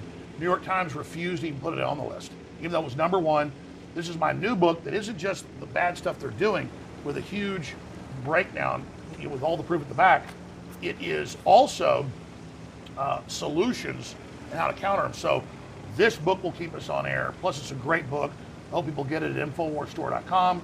They can also get signed copies there, or they can go to Amazon.com. But this is a way to keep us on air. Plus, it really is an amazing book. If people want to see a lot of the stuff I told you, but with footnotes, so you can go right to it, everything I say. When I say Naval Noah Harari says the future's not human, and that the population is no longer needed, and the future's, there'll be no more humans, you can actually go to where he said it. When I said that Jeffrey Epstein was running a Mossad/CIA MI6 operation to blackmail top scientists to control them, we have links to that. When I say Peter Nygaard, that's on trial right now, was having women have babies, his babies, so they could abort them at 8 months, and then he could suck all their juices out and inject them into himself. A real vampire that literally takes the juices of his children, puts them in his body. We have a transcript of him saying that on TV. Who is this? Peter Nygaard is one of the big buddies of Epstein and all of them. He was kind of running his own Jeffrey Epstein operation, also in the Caribbean. This book is super, super hardcore. It's got an amazing foreword by Steve Bannon, and they had a great researcher, who's also a lawyer, Ken Heckenlively, went through and double-checked everything I said for the book, obviously, so they wouldn't get sued. So this thing is well-researched, well-documented. It is the Great Awakening, because the Great Awakening is the counter to the globalist Great Reset, to destroy society and then build back better. But it seems asymmetrical at best. I mean, you have all the power on the global rate on one side, and then the majority that doesn't like it. So, how do decent people prevail? They believe they can push it by deception. That's why people are aware of why they're cutting off the fertilizer to collapse the third world, to then flood us with those giant populations. They will then control and give voting rights to. And if you don't want to give them voting rights, then you're a racist. See, that's why the lockdown's biggest crime wasn't just the 80+ million people that estimates starved to death the last 3.5 years, on top of the normal 15 million that starved to death each year. You look this up. That they then use those giant masses of people that are fleeing total collapse as their new political underclass. So that's why it's so vital to not just challenge the Great Reset, the New World Order, eugenics operation of the transhumanists. It's vital to then give an alternative plan and have an alternative debate about that plan, and that's what the Great Awakening gets into. So, but if you give up on that, you also sell bourbon. Man, you are really being nice here today, Tucker. And well, you know why? I hate selling products, but I like this product because I love the name. Look at this right here. This, my friends, is a gift to your crew, because I know they drink. I had some drinks with them last night when we called Brian Stelter. But Some of the crew does drink. Yes, that's true. So this is for you. We got a few other bottles for you out there. Something I can't even open this thing. This thing was sealed. Maybe it got locked on the airplane. Anyways, can somebody open this? I'm like here embarrassing. No, hold on. I think the center thing. I don't travel with guns very often. I'm gonna smash this son of a bitch open. Watch yourself. Son of a bitch. All right, goddammit. Look at that. It doesn't come like this in stores. I'm gonna kill the people that came up with this. Swap that into the studio. We're rolling. Tucker, don't go. All right, we're rolling. I don't still. think that plug should be there. Oh my God. I got a lot of points with you. Okay, that was amazing. This whiskey does not come with a hatchet to open it, or a black light. But if you does it come with a black light? No, but if you have one. But if you have a black light, by the way, I don't think I've ever sold a product on here, but I'm proud to say we appreciate you it. supporting us. Dude, come on, I'm totally all about it. What does that say? I'm gonna let you read that. It says, thus to tyrants, meaning death to tyrants. Yeah, I recognize that phrase. I think it was uttered in Ford's Theater. Thank you, brother. Well, enough of that. I didn't mean to turn it to Who's So Extravaganza. I want to. The book is more important. Anyways, So the last topic I want to hit with you, I could go on for hours. We're trying to get the audience of the social media app to believe that you can have longer content because it was, originally designed to be very short. Brain droppings. But well, I think you've succeeded. The biggest English-speaking show ever. I mean, it's bigger than Jimmy Carson, bigger than Joe Rogan. Congratulations, showing that freedom is successful and thank you. popular. Well, we're grateful that. No, I'm grateful to you. You keep that saying we have that. free speech. But anyway. But here's my question. So, all of the trends that you described, I think very credibly, and I'm a little bit surprised, but not at all ashamed to say I agree with pretty much everything that you said. Amazingly, but I do.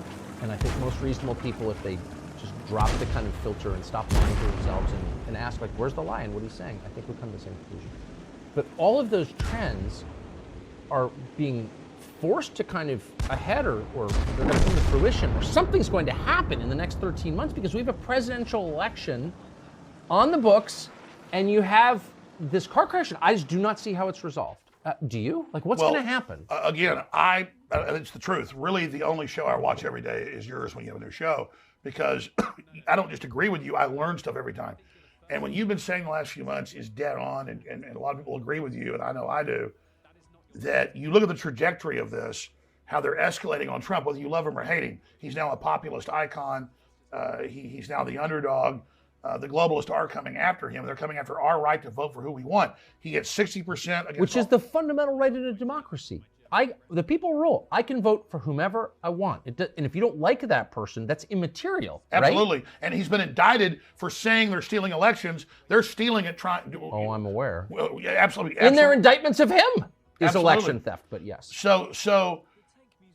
But despite that, he's got 60% against all other Republicans. He's 15, 20 points ahead of Biden. It's backfired, but the deep state's not going to stop. So when you said to Trump several times in that 400 million views or whatever you got, biggest show ever, you said to him, well, isn't the next thing them trying to kill you? And he's so confident, he doesn't want to think about that. And he doesn't want to think about it. Whereas I admire someone that's that confident, the deep state does kill people. And that's their only next move because this is failing. And I think they're going to kill Biden too, or I think they're going to try to, what you said in a speech again before the last one I talked about like a month ago, you said, I don't see Biden and Trump being the candidates. You see the system, the media going after Biden, and he deserves it, but they were covering it up until now.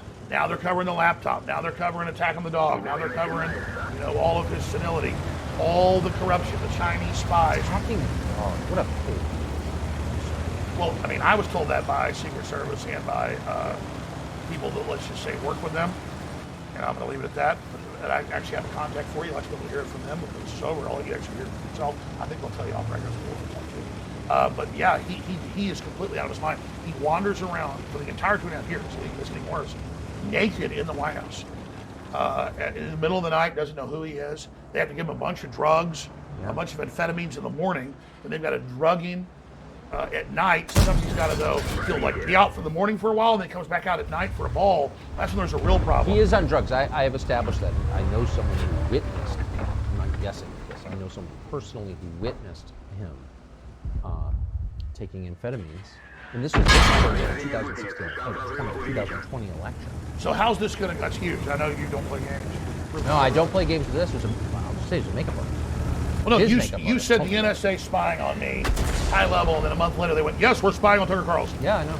So you don't make stuff up. And so what I'm saying here is, Biden's a liability for him, Trump's a liability. What do? They have a right-winger, they'll claim, assassinate Biden. And they'll have a left-winger assassinate Trump. That then gets the country even more of a fight against each other. And then they put in Gavin Newsom and somebody like Mike Pence or who knows. But I really think the next 13 months is the most critical time, not just in American history, but world history. Because if they can bring down America, they're going to bring down the world. And then you've got the escalation. Remember a year ago, Biden said you can't give F-16s and Abrams tanks and cruise missiles to the Ukrainians. That's World War III. Now they're doing it. So as Russia wins that war, as Colonel McGregor documented a few months ago with you, NATO is escalating. Well, that leads right to nuclear war. So we're so close. And that fundamentally makes me so mad. This transcends politics. Since when do Democrats love war?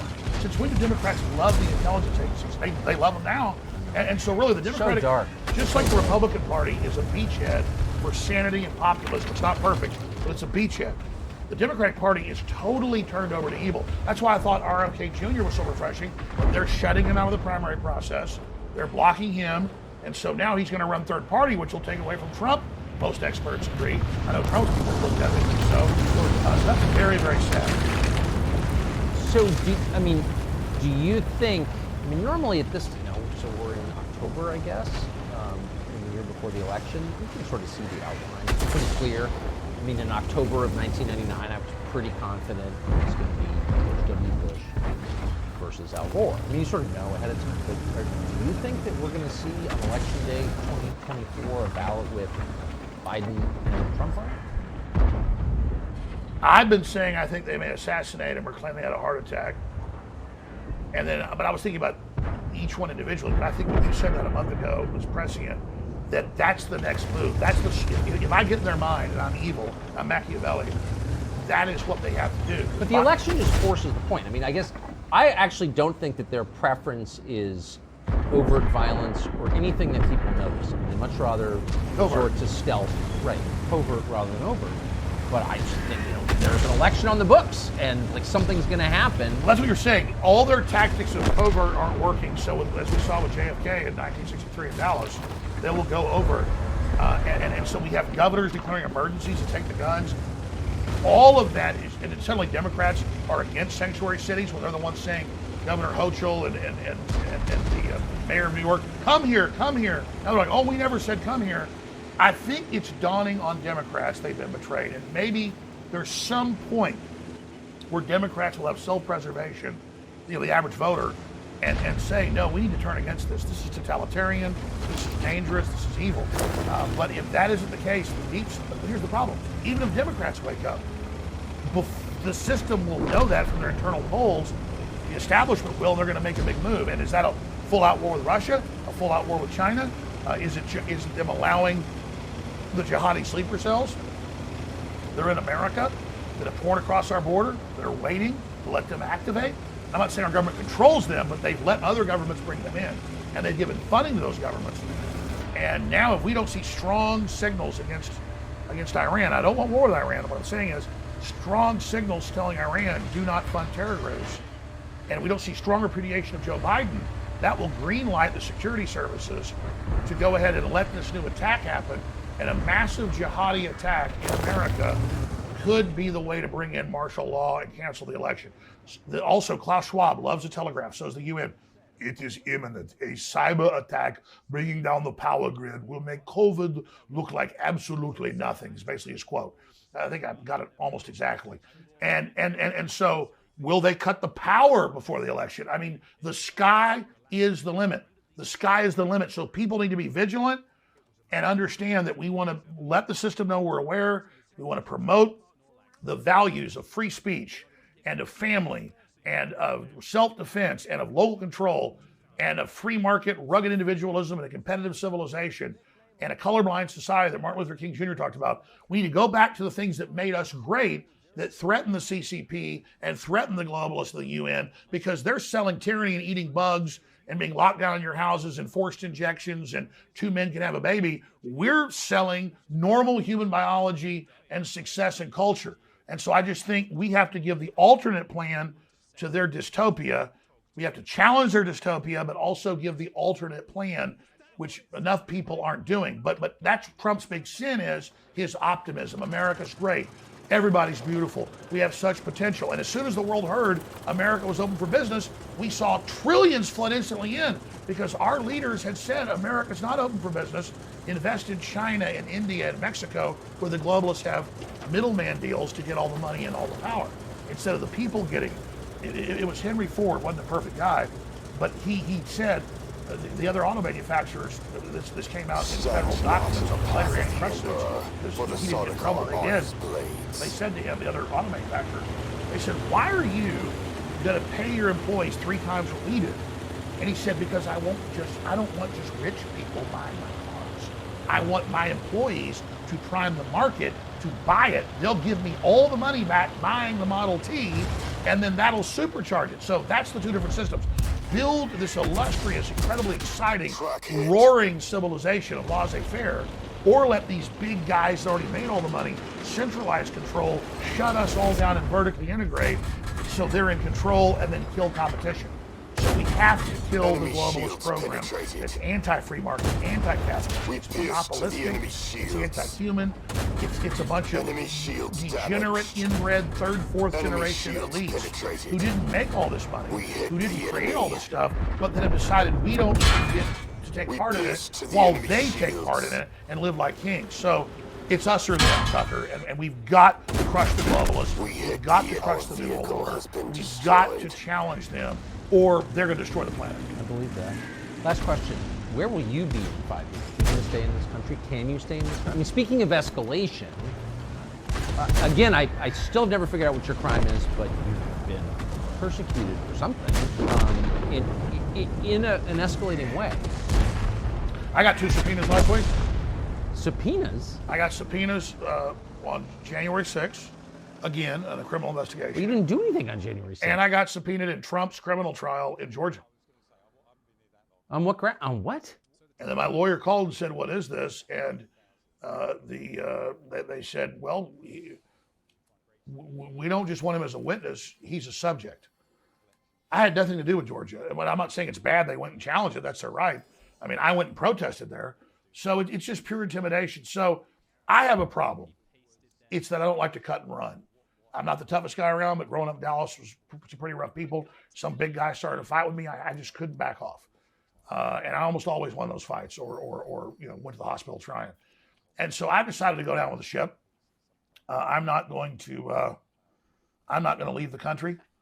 I'm not going to back down. And I'm going to continue to fight with everything I've got. I'll never sell out. I'll never give in. I could give out. That's why support's critical and word of mouth. Because Alex Jones is seen as a focal point, like capture the flag by the globalists. If they can shut me down, they believe they can shut anybody down. They've said that. And so it's human intelligence and human action and word of mouth. Talking about Infowars.com, my show, what I do, is a test case, almost like Stalingrad in World War II, where all these forces of the globalists keep thinking, we beat this guy at this city, at this point, at this battle, we win. And so I don't think I'm even that important.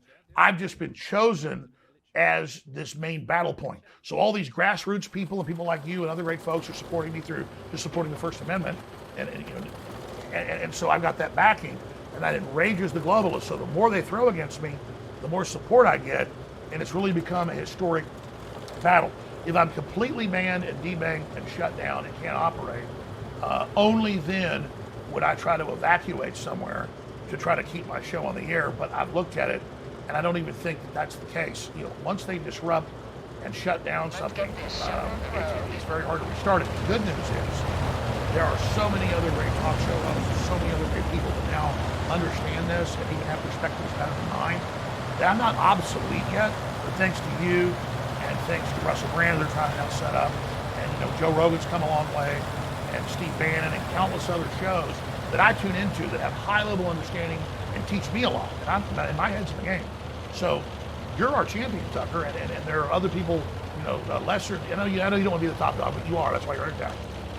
Thanks to you, I know no matter what happens to me, men and women are going to continue the fight forward into the future. But this is an Alamo situation. I'm not evacuating. I'm not leaving. I'm not going. How'd they do at the Alamo? Remember? Everybody got killed. Oh, okay. but that example led to a big. My mom's family raised Colonel Travis's son, and And on my dad's side, too, they were heavily involved.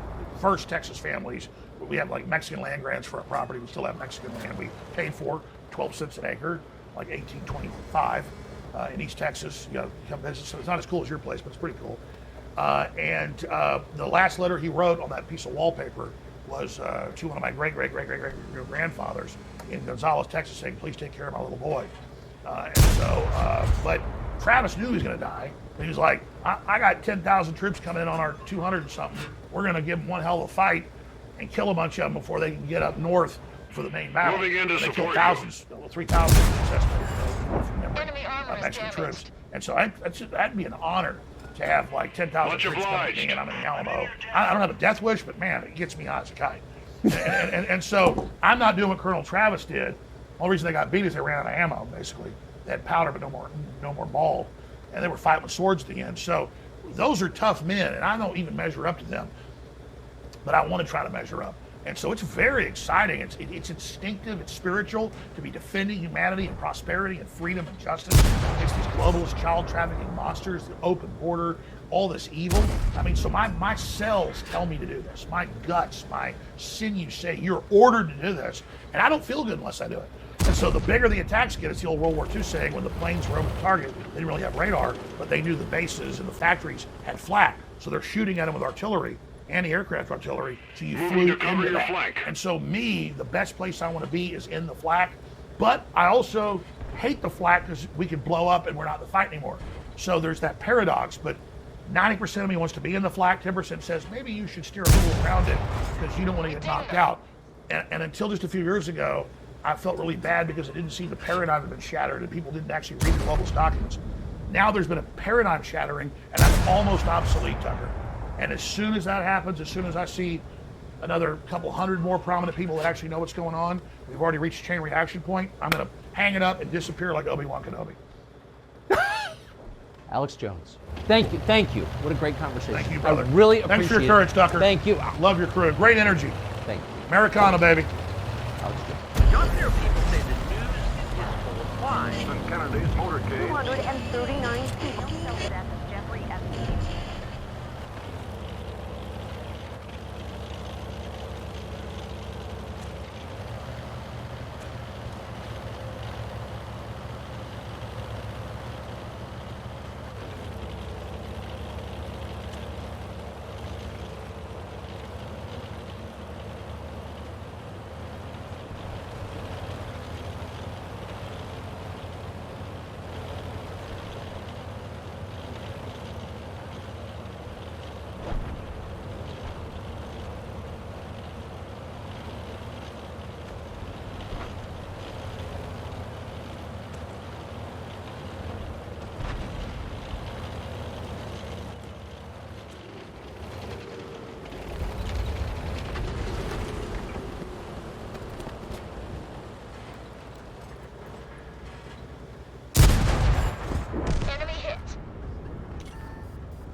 Track. We're stuck here. Gotcha.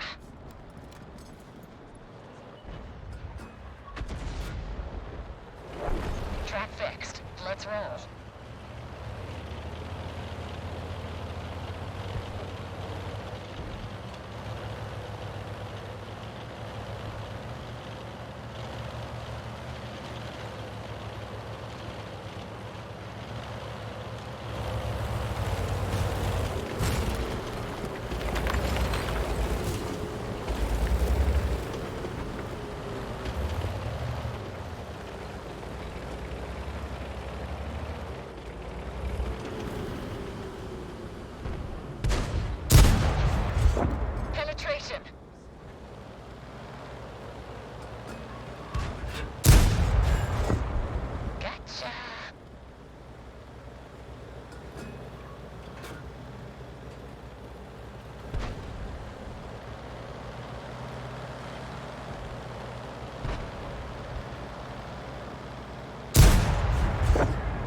Game. This is beyond symbiotic.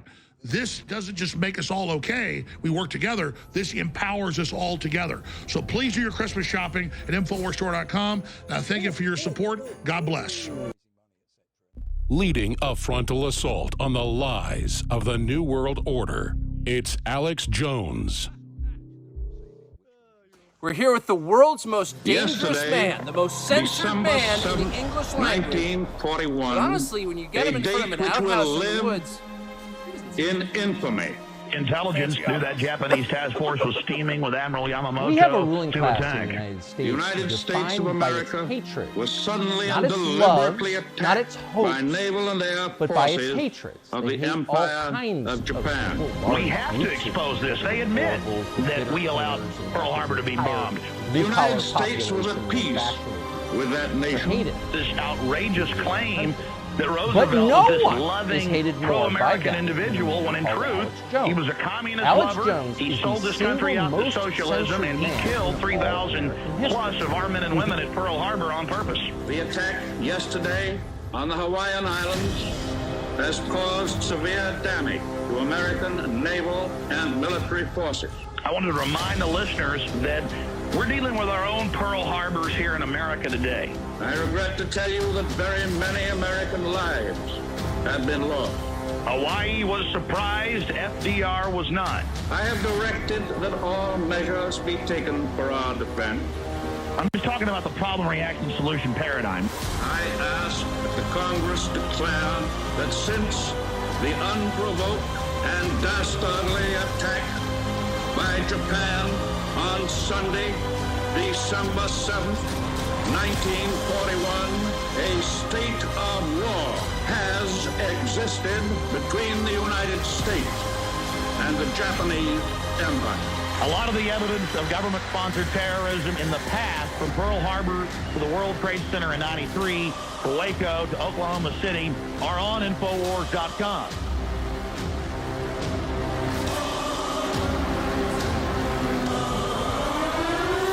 And it doesn't mean the Empire of Japan wasn't real. It doesn't mean they didn't commit atrocities in China and Korea. It doesn't mean they weren't doing terrible things or there weren't Bataan death marches. But they knew, they let the attack happen. That was only 3,000 dead. Now Biden says we're going to go to war with Russia officially with U.S. troops if you don't give me unlimited money. He's completely out of his mind. He's being impeached. His son's been indicted. Let's recognize we are in a violent mess. And it is the out-of-control, inbred, crazy so-called elite we have that are a bunch of corrupt lawyers with BlackRock and these big banks that are just robbing and shutting off the world economy, consolidate power, and creating crises, just like Deepwater Horizon. It came out in the court, transcripts of the phone calls, the emails. BP was worth like $45 billion there, and they said, well, we're drilling all these deep wells in the Gulf of Mexico. Our executives say in the next month, if we just stop having 20 ships a day with concrete show up to dump those in the holes after they drill, we'll save hundreds of millions a day, and we'll be a $48 billion company. And they told the engineers in Houston to do it. They called the engineers on the drilling rigs and said, do it. And all the engineers said, this is mathematics. The seawater under the pressure is not going to hold those drilling holes down, and the gas and oil is going to come out at pressure. We're not sure at what level, but it's there. We're drilling in rich areas, 30, 40,000 foot deep wells. It's going to explode. And the email's like, we a $44 billion company. We're about to be a $48 billion company. And it blew up. The first one they did it on. They were planning to just say, our executives say we don't put muds, what they call it, concrete, on top the hole after, above the drill. As the drill goes down, they pump the mud in, show that there's enough pressure that it doesn't explode. And they said it will explode. And when they first turned it on, it didn't explode for a few hours. They went, and I do the coon-ass accent because the head executive in Houston was a coon-ass, and it shows him testifying in court. He's like, I was told to do it. We're going to make $4 billion not doing it. We did that for ourselves. Our executives have decided that mud is no longer needed. Yes, sir, I'm going to get that done for you right now. So a year and a half ago, or a year ago, it's December, a year ago, we can't sit in Abrams tanks and F-16s and long-range missiles. That's World War III. Now, like, you know what? It is World War III. Damn it. Let's get this son of a bitch going. I'm going to go to your phone calls, and we're going to go all the way in the next hour. So I'll get to every caller on the line. Alvin, Nathaniel, Bill, JD, Joshua, Cindy, Vidal, Robert, Doug, Rusty. I guess Vidal hung up right as I was about to go to him. We're going to go to Doug and others here in just a moment for the balance of the transmission. But I would be lacking if I did not just say, wow, how crazy is it to be right in the center of the fight for free speech worldwide, not just here, and have Elon Musk come out and say, all right, well, what does Twitter think? Should we reinstate Alex Jones? I mean, yeah, he's not calling for crime. All the big tech's got Hezbollah on official websites. Why don't we bring Alex Jones back? They have all these polls of 80+%, dozens of them, it's always over 80%, saying we want Alex Jones back. Here's Elon Musk after he saw the polls. Overhead shot. I guess a lot of people want him unbanned. They then showed him the testimony of the former head Twitter lawyer with Jack Dorsey with Joe Rogan saying we banned him not for Sandy Hook. They dredged that up later and claimed that's why. But because I was mean to Oliver Darcy of CNN, who was running around getting me and others banned. Breaking, Musk will consider bringing Alex Jones back on X, announces imminent poll, plans to watch Carlson interview. And it goes on from there. Should Twitter offer a general amnesty to suspended accounts provided they have not broken the law or engaged in egregious spam? And then it goes on. This poll, 72%. I hadn't even seen that one. I guess when they printed it this morning. That's the lowest poll I've seen. But I guess Musk actually put one out. I hadn't been paying attention. Wow, 3,162,000 votes. See, I had looked at this since 7 a.m. this morning. They just printed this off. I hadn't looked at it. Oh, okay, I was saying 80+%. I guess when they got to the full Twitter community, 3 million plus votes, 72% bring Alex Jones back. So I didn't know Musk had launched his poll yet. That's how seat of the pants we are around here. And there's another poll, 88, 86%, that Ian Miles Chenong did. So there's a lot going on here. The question is Oliver Darcy really the former girlfriend of Sam Bankman-Fried? People look at the images and think it may be the same person. I'm joking. I'm not actually saying that, but that is fun from Midwest Mom. But I want to go ahead and go to your phone calls. You want to see the full Alex Jones, TuckerCarlson interview? It's everywhere. I mean, I could have just come in here today and just played the interview. It's pretty powerful, but we're here taking your calls. Let's look at some more of the Elon Musk stuff here before I go to your phone calls. We're going to skip this break coming up. Breaking, Elon Musk considers bringing Alex Jones back to X. Will run poll to decide. And I guess, hey, can you guys go look at the poll? I didn't know when you printed that off to me 30 minutes before the show, hours ago, that he did the poll. That's kind of big news. We should probably put an article up on Infowars.com. Elon Musk now running poll. And can I get that? It's kind of a big deal. Not mad. I get you guys are busy. I didn't notice either, but I'm like, now reading it, it's 3 million plus votes. 70+% say bring Alex Jones back. Breaking, Elon Musk considers bringing Alex Jones back to X. Will run poll to decide. Elon says he's ready to poll X users on the reinstatement of Alex Jones. You know, there's one thing we're blind around this operation. Myself is the worst. We don't report on ourselves, and we don't track what's happening with us. Hell, I'll go to Twitter. Where's my phone? I guess I left it over there. Can we just please sugar cakes on top? Can we just go to Elon Musk Twitter? Because I just showed you the poll from earlier today. And can we just show that to people? Triple cupcakes on top. And that's somebody else's. All right, I'll go to break. I'll find it. That's not the poll. Here, let me show you the poll. It's an Elon Musk poll. Just take it down. Here, I'll show you. His name's Elon Musk. He bought Twitter, changed the name to X. And it's an Elon poll. Let me show you right here. This is Elon Musk. This is it's okay. Let me just show you what I want. This is what I want right here. Okay? It's Elon Musk, at Elon Musk on Twitter. That's where you go. He's the guy that owns it. And then you go to his Twitter account and you pull up the poll that's all over the news that they've launched, and you show it. Should Twitter offer a general amnesty to suspended accounts? How do they have? And it's got 3 million plus votes. So he's done the poll, but I was given this 30 minutes before I went on air. I didn't look at it. Okay. Yeah, there's a screenshot of it. I'd like to get. Oh, it's from November. That's how I got confused.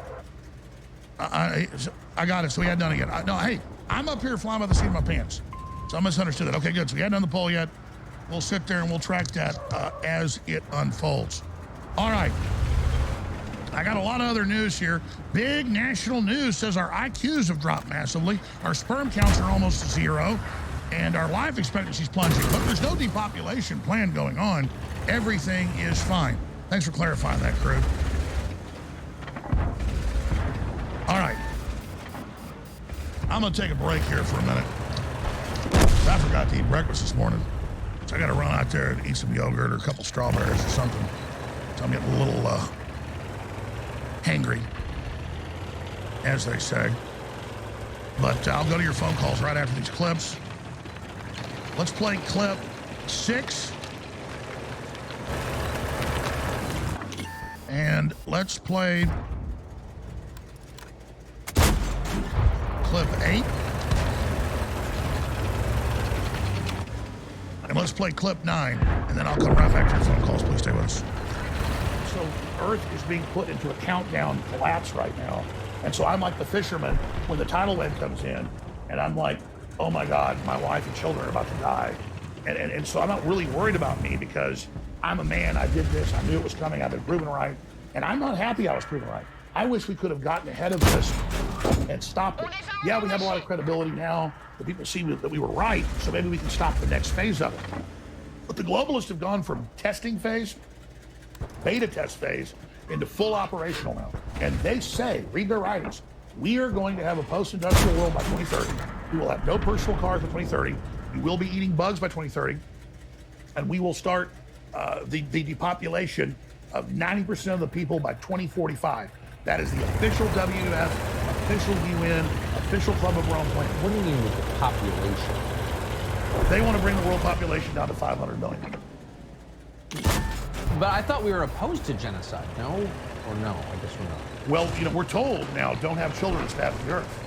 And we're told all this, and Elon Musk is right, and is a hero for pointing out all the actuaries show, if you don't have 2.1 children, a man and a woman, well, a man and a woman can have 2.1. It's in the aggregate, folks.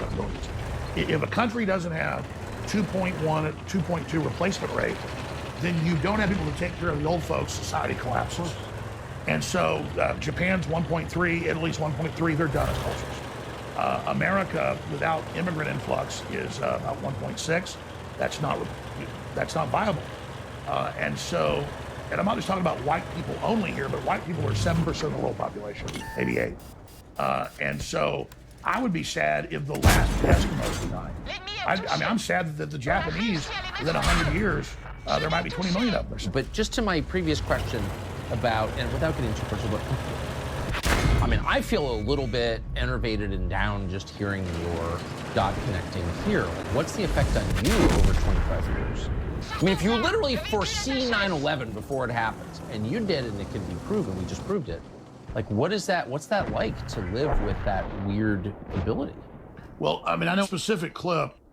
I specifically say, call the White House, tell them we know they're going to let Al Qaeda attack us, Bin Laden, and then take our rights. And I said, call the White House. I put the number out, so I put my money where my mouth was, and that's the only time I ever said call the White House and tell them stop a particular event. I'm now saying we need to call the White House and say, you've let tens of thousands of military-aged men from the Middle East in. We know a lot of them are Hezbollah and Hamas. The FBI has confirmed that. And so when and if there's big terror attacks, which I believe will probably happen in America, we're not going to have Homeland Security get more funds and more power and grope us at the airports more.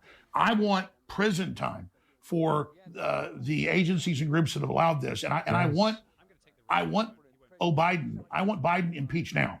Okay, that's why we got rid of McCarthy. It needs to happen. Leaving the border open when there is a clear and present danger of this going on, and when we're very close to war with Iran, we go to war with Iran, they're going to activate Hezbollah. Okay, and then they make Hamas look like choir boys.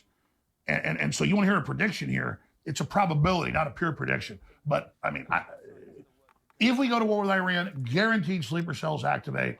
It'll make what happened in Israel look tame in comparison. I'm not lessening what happened there. So I'm simply, and then again, where's the logic? The government that allows that to happen should go to prison. I agree. But instead, like 9/11, they're going to get more power when it happens. Mark my words. I want people to understand something, that the mullahs in Iran and the Ayatollah are congratulating Hamas that just killed around 1,000 or more innocent Israelis, many of them women, children, disabled people, in a vicious, evil sneak attack.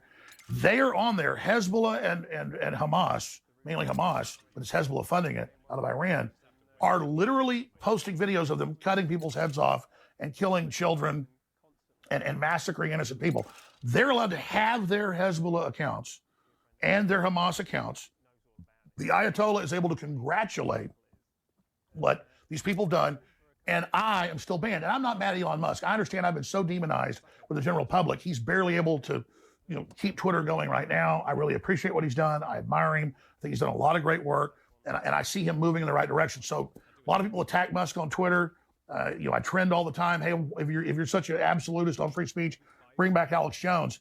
I understand that if he did that, the ADL and others would really be able to probably shut down Twitter. So I understand that he needs to go through a process before he does that. But the 9/11 thing, I remember that really well. Nobody was thinking like that. So you called it in public on tape. Did the 9/11 Commission, so if I'm the FBI and I'm investigating 9/11, you're like the first guy I would call because you're the only person who said that out loud. Did they call you?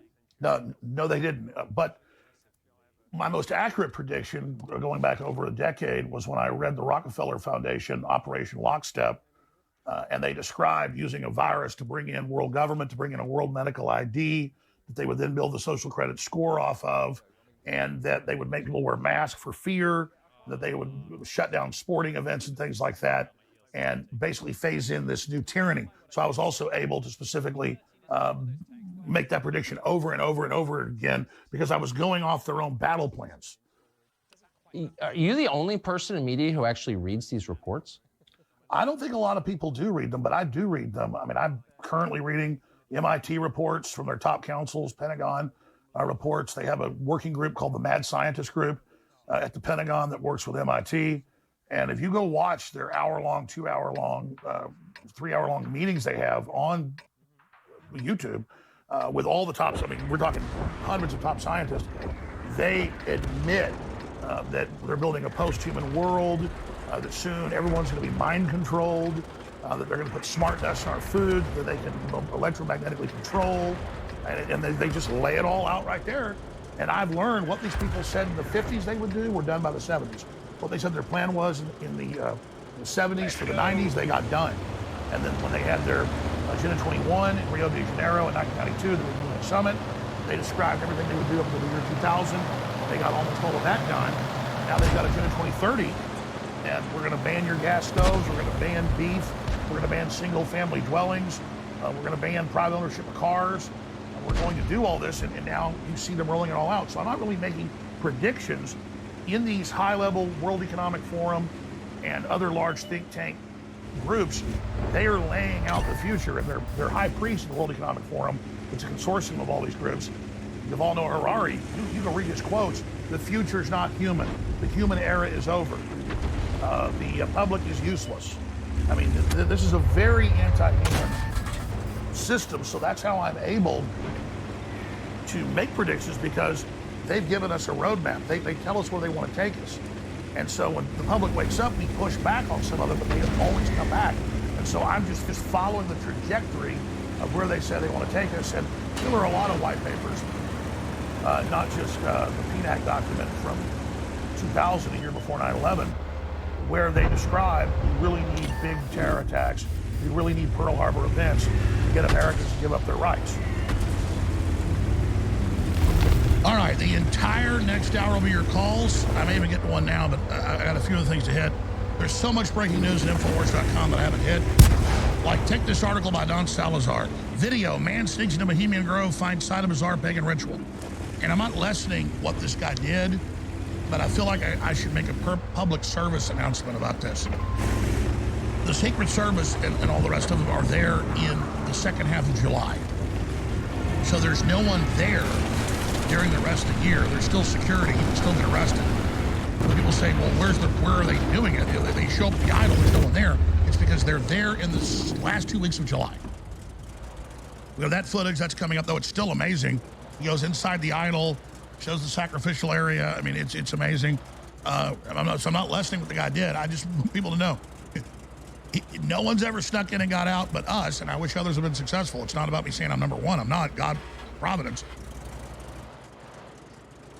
You do not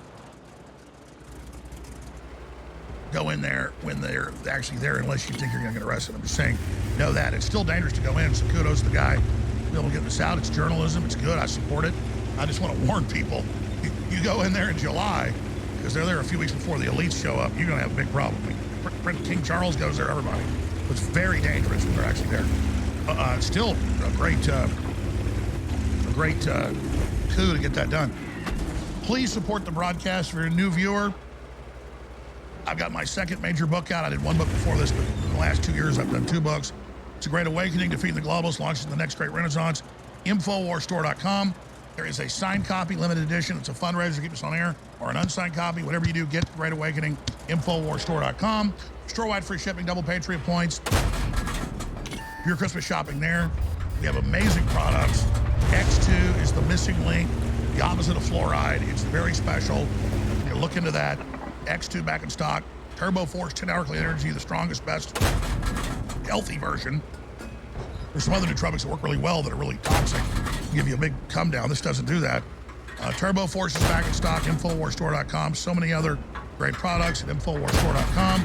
Store-wide free shipping, double Patriot points, up to 60% off. Infowarstore.com. I want to thank you all for supporting us and keeping us on air. I've got all my bankruptcy legal bills. We're going to stay on air if you support us.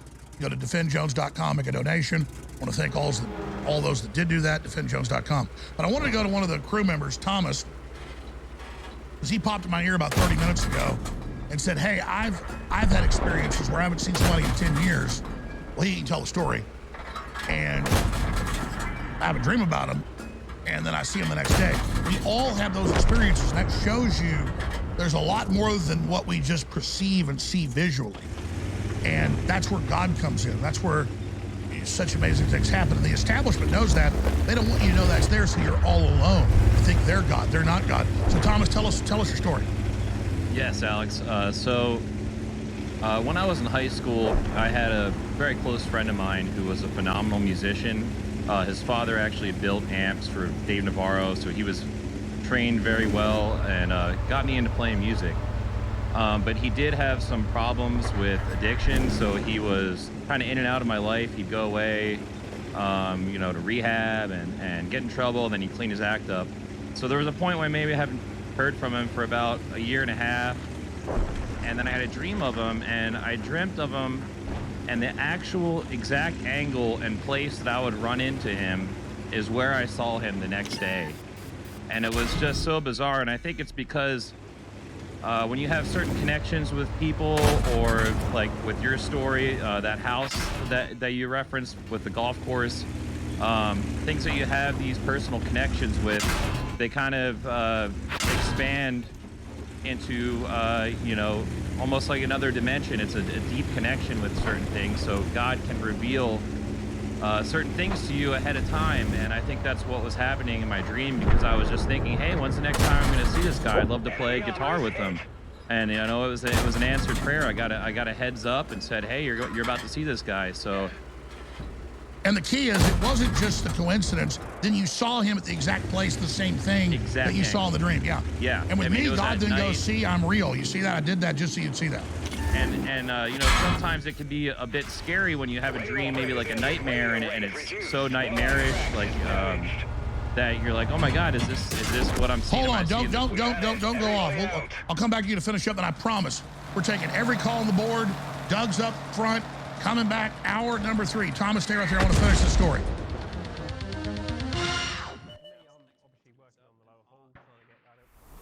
I'm in a very paradoxical conundrum.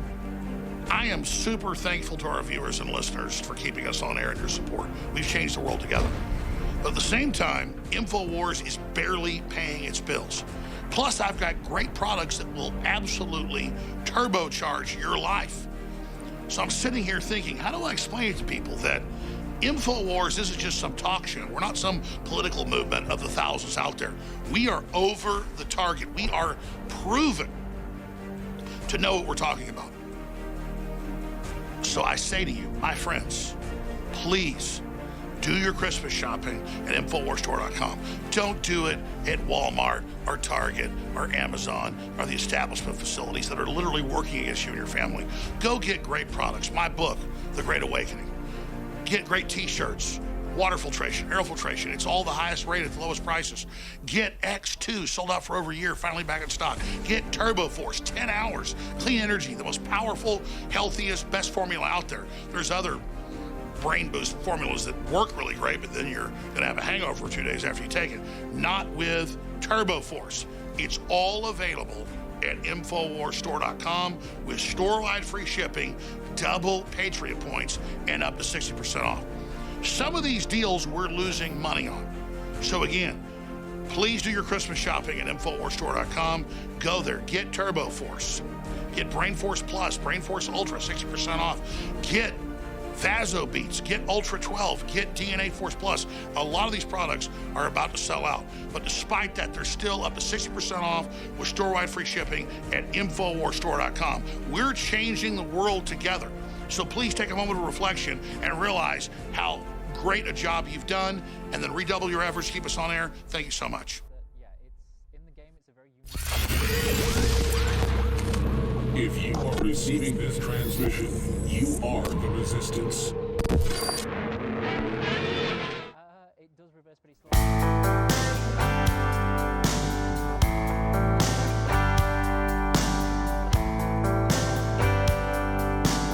We're born into this fantastic universe with consciousness, able to interface with the eternal and God.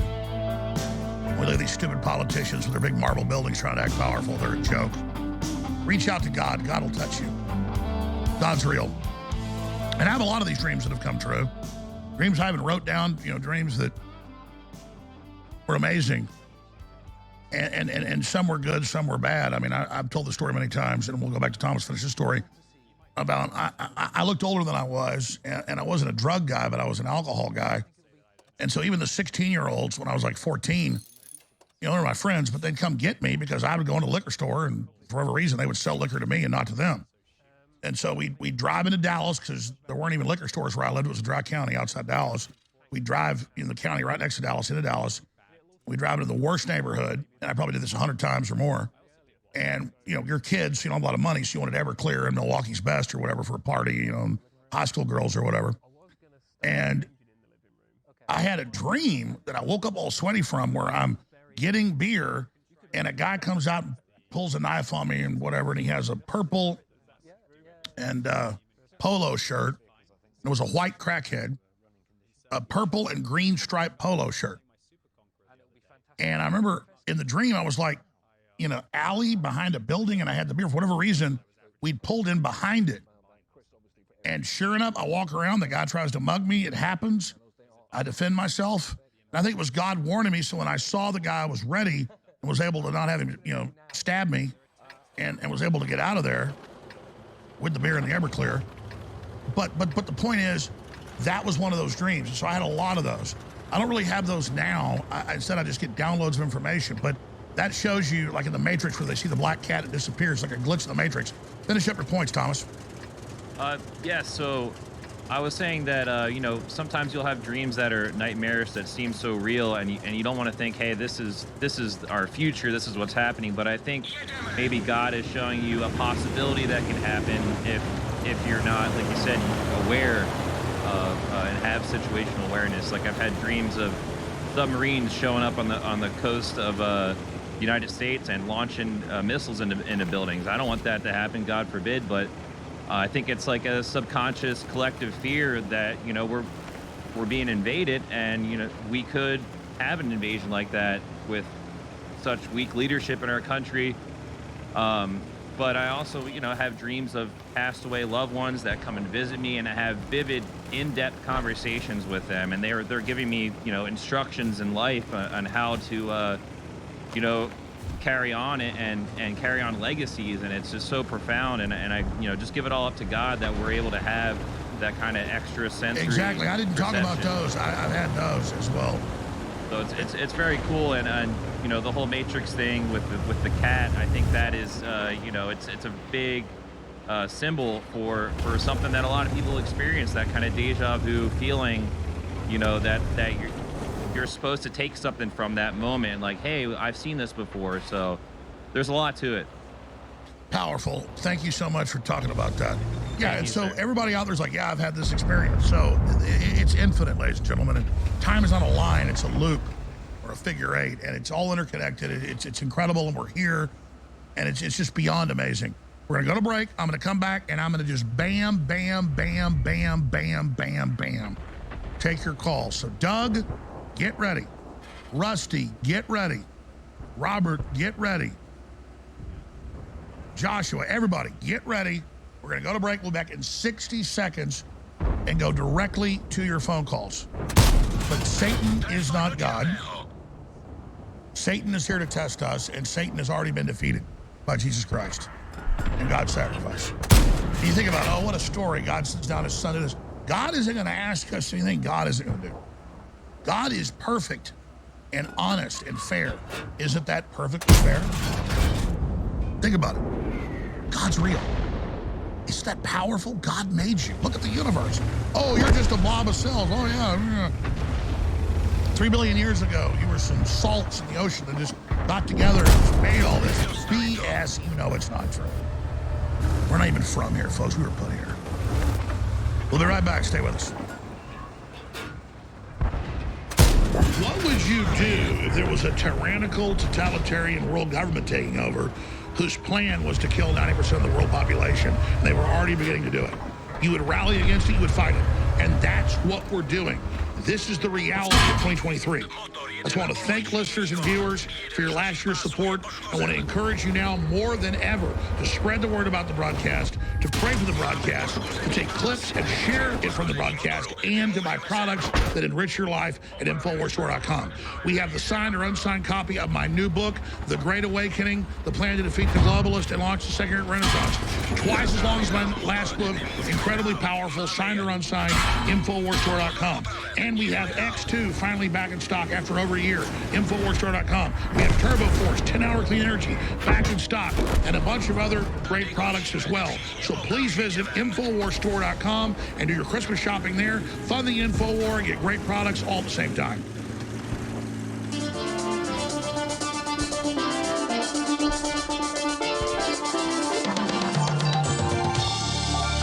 Dialing into the universe. The Republic from enemies, foreign and domestic. It's Alex Jones. Dialing into eternity. And what we do in this life projects the pattern of the future levels we're about to travel. And the adventures, my friends, your eye has not seen, your ear has not heard, your mouth has not tasted what God has in store for us. Bible says that, but I've been shown the third heaven. The 12th dimension. I could not even tell you what I saw because there's no words to describe it. But God is real, and the angels were there.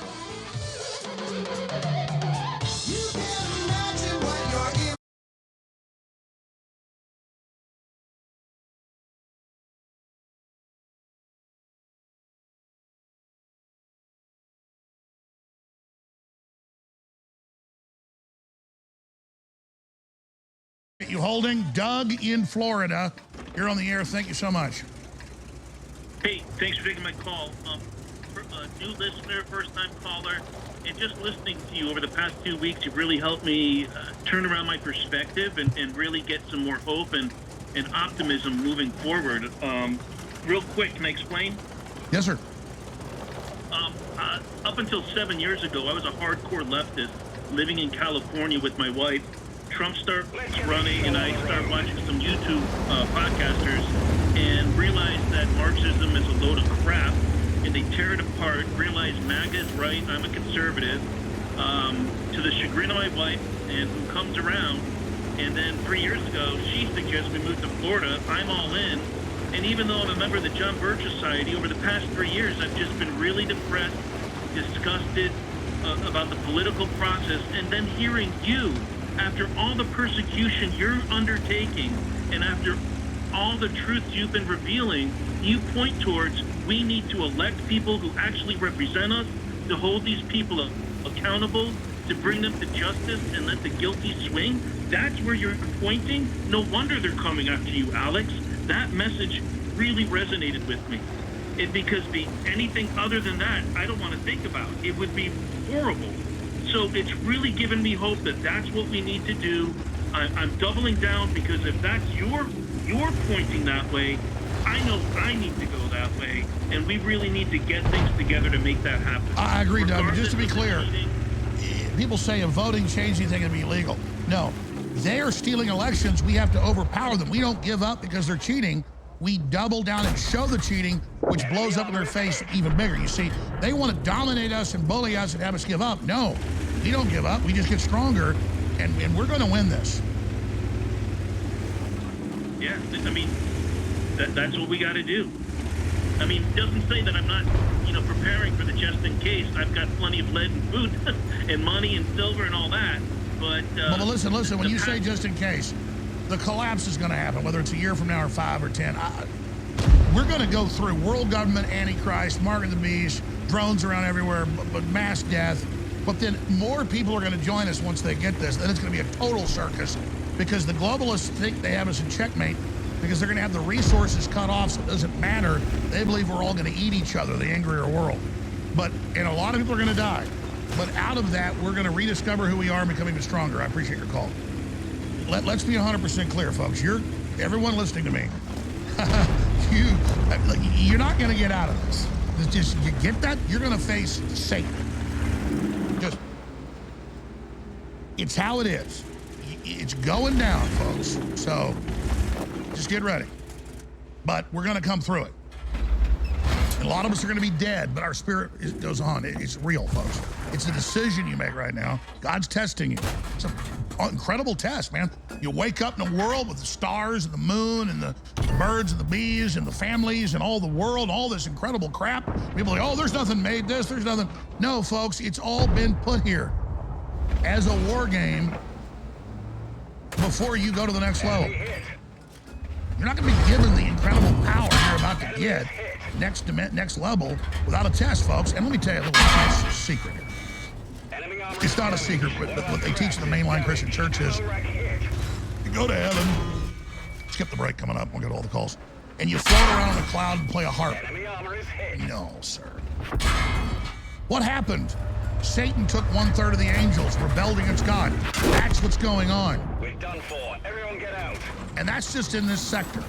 Christ said, I have many flocks in Israel, in Judea. What do you mean? This ain't the only rodeo, folks. I've seen it. I've been there. This is not the only rodeo. And basically, Hollywood shows you this, but creates an archetype. Oh, we'll have world government and all this unity and the Starfleet with the UN symbol, and they're going to be this utopia, and you're in Starfleet and all this stuff. Oh, you're going to be in Starfleet, all right. But the point is that you think you're going to go up to heaven. You can always go for R&R and be with God and just be in total bliss. But God knows you're not going to do that. You're going to sign up for the next mission. You're going to sign up for the next mission. And that's all I'm trying to explain to you. That is, this is a test, ladies and gentlemen, before we go in and save a lot of spirits, a lot of entities, a lot of creatures. We're being recruited to go to the next level in a long-term intergalactic war. And I haven't read this in a book. I haven't seen this anywhere. I've been there. I've been shown it. And it's beyond even this dimension. It's heavy. This is just boot camp, folks. This is level 1, baby. Level 1. We're on level 1. Let's go to Rusty in Colorado. Rusty, you're on the air. Go ahead. Happy 1776 to you, sir. Yes, sir. Go ahead. Okay, so I'm a community notes contributor, and I want to go over a few things, four ways. So you're talking about Twitter, so describe what that means and go ahead. Community notes is the new age fact check system that Twitter uses to disseminate so-called disinformation and add context to somewhat informative information. So there's 4 ways to avoid getting a community note. The first one is advertising. Advertisements are very hard to put a community note on, especially if you have good reviews. So if you can hear my voice, go to an InfoWars store site that you can leave a review on, any of them, and leave good reviews, because that gives good contributors ammunition to fight the bad actors inside the system. The second way to avoid a community note is to post memes as satire. Satire is very hard to place a community note on. That's right. AI has big trouble, and even humans do, categorizing it. Yes, the jester is king. Oh yeah, and it's a great way to frame a real discussion in a humorous way. So there's actually an option inside for me as a community note contributor. If I see something that has a pending note that is satire, I just click satire, no note needed. Bam, done. So the third way would be frame your discussion in the form of an opinion. Okay. There's same thing. There's a way for me to say, oh, that's an opinion, no note needed. If I say sky's purple today, and some other bad actor inside the system says, no, it's actually blue. Well, I said at the front end of my comment, I said, no, this is my opinion. I'm not stating facts. So it makes it very, very difficult to put a community note on that. Finally, you want to form your post in the way of a question, right? You can say, oh, I think these reviews from this water filter are great or whatever. Do you agree with me? It's impossible to put a community note on a question. There's a big section in the rules for community notes providers to say, if you want to answer a question, you need to go into the comments, right? But so nearly all, 90% more than that, of questions get turned down for community notes.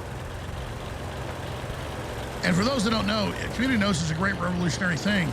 You don't censor things, you just let people then make comments about it, and that creates its own debate. Yes, sir, and if you do happen to get a community note that falls into one of those 4 categories, you can contest it. There's a way to contest it.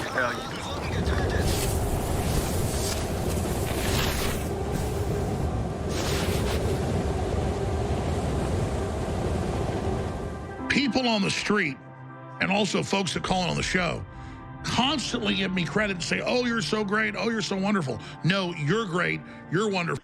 Involving you, he said that he's going to turn community notes on you.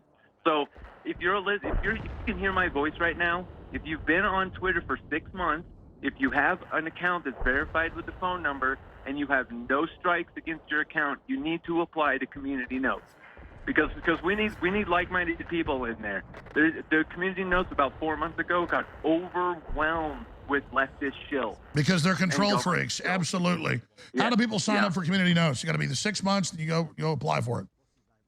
You need to be at least 6 months, 6-month-old account. Verified. You need to verify your account with a phone number, a valid phone number, and you also have to have no strikes against your account. So it's to make sure you're not a bot. All right, incredible call, Rusty. Thank you. And I welcome Elon put me back on Twitter if he wants, and giving me community notes. I love it. I mean, my first post is going to be the sky's blue. They'll probably fact check that. I'll have to say, you're right. The sky's blue at high noon on a clear day. Let's go ahead, because you can always say something's a lie. That's the games they play. Bill in Iowa. Bill, you're on the air. Welcome. Good afternoon, Mr. Jones. Gotta say, 1776, brother. Hey, real quick about that TuckerCarlson interview. Smashed it out of the park. It's going to be the beginning of our new 1776. You know, and I also saw Ramaswamy yesterday, and I turned him on to a bottle of X2 and Brain Force Plus Ultra, so hopefully he uses it. Beautiful. And then also when I saw you smashing that bourbon, I thought to myself, oh my God, my heart dropped because I got 2 bottles sitting on my shelf, which I am going to take over to my buddy's house in celebration of Owen's release. But not only that, I gave him a copy of your latest book. He read it and he called me up. He's like, Bill, we need to talk. I think I owe you an apology for calling you a tin hat all these years. Yeah, no, so hey, it's coming, brother. And I just want to say, keep up the good fight. I love you, man. And that's all I got to say. Well, I love you too, but would you say the worm's turning, we're winning, or are we beginning to win, or where are we? The tide's turning. And also, I asked a very important question for Ramaswamy yesterday that you totally forgot about. I asked him after the debate, did he actually go out and get Chris Christie a Happy Meal? And if he did, was it a boy toy or a girl toy? Oh, gosh. Well, thank you so much. Appreciate that, brother. Love you. Love you too. JD in Indiana, thanks for holding her on the air. Go ahead. Hello, Alex. Long-time listener. Good to have you here. First-time caller. Thank you. I just want to start off with first of all, I'm seeing a lot of things that you're reporting on every day that I'm at work. It's, different people having strokes every week, and they're just, like, getting used to it, I guess. I don't know. But on the sort of what's coming down, I have to say we have to protect the children at all costs. I believe that's the #1 target of the New World Order because, erasing us, that's not going to help because we've got young kids coming up that are patriotic, and I believe they're going to be the most patriotic generation we've ever had. What you're saying, I meant to say this a week ago, and that's why God works for the listeners. Just like different leaders, the Jewish tyrant Herod went after the firstborn Jews because he wanted to get Jesus. And we saw that with Moses, which is in the hieroglyphs. It isn't, people used to say, oh, that's in the Old Testament. And then they dug up the pyramids, and it's like Ramses the First ordered all firstborn Jews killed because they knew from their satanic sources that there was going to be deliverers in them. And I agree, they want to abort and kill our children because they fear them. They know the deliverers are in there. My children, I am taking them, and they are practicing bow hunting, and they are doing the things that I did not do as a child because I didn't think this way. They know more now than what I ever even thought about when I was their age. So they are going to be stronger. They're going to be the people that truly, I believe, free us because they know so much more than what I did when I was their age. You almost have well, that's right. I mean, let's be honest. With the millennials and stuff, they program with phones and TVs. They're wiped out. Some good's going to come out of them. But it's the generation now being born that we're seeing explosive awareness in right now. The Spirit is really activating them. You're totally right. Young people around me, I'm in a business where there are some young people, and I'm in and out, but they know so much, and they're 20. I mean, and I just really look. My 6.5-year-old daughter has been protected for all this knowledge. She already knows it. Talks to me like a 40-year-old woman.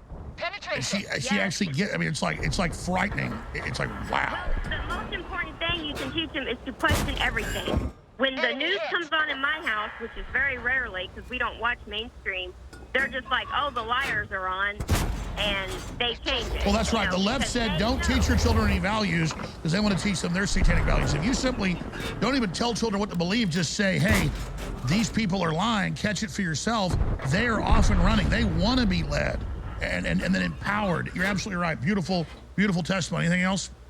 And read the Bible with your children, question everything. Don't scare them, but just put it in them that they are American. I'll tell you what's wild. My 6.5-year-old daughter, and same with my son, my only son, I have 3 daughters. She just begs to have the Bible read to her. And we didn't even tell her it's like powerful or that, She just wants to hear it.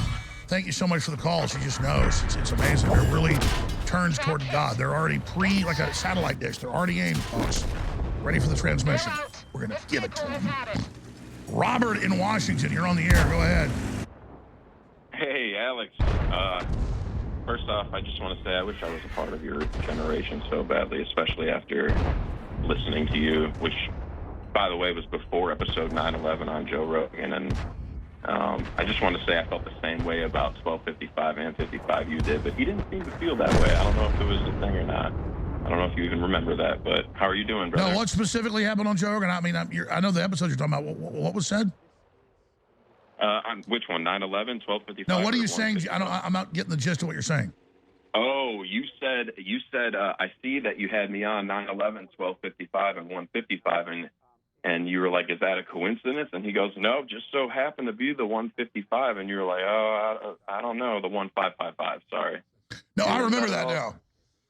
I remember that now. I've been following you. First off, everything you say is real, and everyone knows that. But I originally was calling in. I wanted to say that you and Tucker together, I mean, it's better than bread and butter. It's probably bread and garlic butter. When you talk, you balance each other out so just significantly and eloquently in a way where you combat each other sometimes, but you're both down to earth and you can see the respect and love for each other. So I just want to say, for anyone who hasn't heard them, you got to take a listen to Tucker and Alex. It's amazing. Well, people always ask, is Tucker really that happy and that nice? And it's even more so in person. The guy, I said, he's like Santa Claus. I mean, he's just like in such a good mood. I was going to say, everything you said about him seems totally true, even after he got off Fox. I've been watching him since when he was on Fox. And after he got off Fox, he kind of did go let loose, and you could see his more genuine, goofy side and his laugh and more and all. It's just, you could see it's real. I agree with you entirely in that aspect. Entirely. As far as World War III, I just want to say, it's time for not only the global elites, but everyone in the world to just start to view our entire world as more of a global society as opposed to just a global economy, because sure, economy has things to do with society, but a society and a culture matters, and there's individual cultures and societies that matter, but ultimately we're all human. And if we all came together in the humanity aspect, things would come together in the other aspects, and it would gradually grow. And looking at it from a 30,000 point stand view, everyone feels that way deep down, whether it comes to their egos engulfing their parts of their bodies and beings that disrespect the ultimate goal in life. Whatever it is, everyone sees it as some particle inside of their bodies, and if we could just reach that and tap into it somehow. I have some ideas, truthfully, but... Tell us. Roger that. Well, I developed kind of a business plan for some of the global elites in order to sort of not lose money and kind of create a way to still make money while not destroying everyone else in their path beneath them. That would be a long topic. Other than that, I think really kind of what you're doing and what other people are doing, but just kind of putting more feet and boots on the ground. And if I had an idea for what something you could do, you could create a little side project that wouldn't cost too much money, but it wouldn't be so much classes, but it would ultimately be something that you overviewed, maybe went to a few appearances here and there when you had time, but you put people in place to teach people the right way to be. Kind of like the traditional way mixed with the new modern way. Yeah, well, I'm trying to teach myself how to be, but no, I hear you. It's a great idea. We're actually talking about trying to do some things like that. I appreciate you, brother. Thank you so much. All right, I don't want to cut these callers short, so we're going to go to break, come back with Cindy and Albin and Nathan and Joshua and Jack and Lewis and everybody else here. And then Jay Dyer's taking over. But here's a couple things I want to hit right now before we go to break. Look at this headline. It's on Infowars.com. It's linked to the CDC director video and statements. Here we go again. CDC director tells public to take COVID vaccines, social distance, and wear masks. So here we go again. CDC director tells public to take COVID vaccines, social distance, and wear masks. Boom. Now, we got ahead of it in August, so they backed off. And I predicted, I said, they're going to come back again in a few months. And they did it. So I didn't make that up. It's on record. You've seen it. It's happening everywhere. Boom, there it is, okay? But it's not about being right. It's about getting ahead of it now. We know they're trying it and saying no. Look at this. I got to go to break. I'll hit this one, come back and go to your calls. Alex Jones might be making a comeback. Am I making a comeback? It's Newsweek. We'll hit that when we come back. And then Tucker Carlson, Alex Jones crack up recalling prank phone call to ex-CNN host Brian Stelter. We did prank call him. We did video it. And I've decided to release it next week. And I did make a joke to Brian. I said I want to marry him. And Brian was very excited, actually. Tucker made that. I mean, I'm serious. So I was joking, folks. I don't want to marry Brian Stelter. It was we'd had a few drinks. Tucker wasn't drinking. We had some steaks. The rest of the crew was drinking. I said, let's go down to the river in the dark with flashlights. And they go, hey, Brian Stelter keeps calling me. And I said, well, let's call him. So we called him. And I had a few drinks. So had a little bit of fun. It's pretty stupid. But hey, we should invite Brian Stelter on the air. Hey, Brian, you were a big star, not on your show, but on mine. Look for that next week. It's going to be really hilarious, like a 7-minute phone call with Brian Stelter.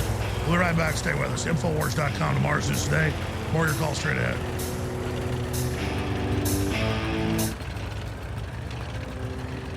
I've been on air close to 30 years.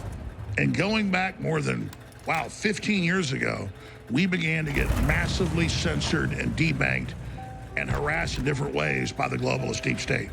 So when their total censorship and tyranny arrived, the last 5 years, we were ready to resist it as best as we could. So Nietzsche's definitely right that which does not kill you only makes you stronger.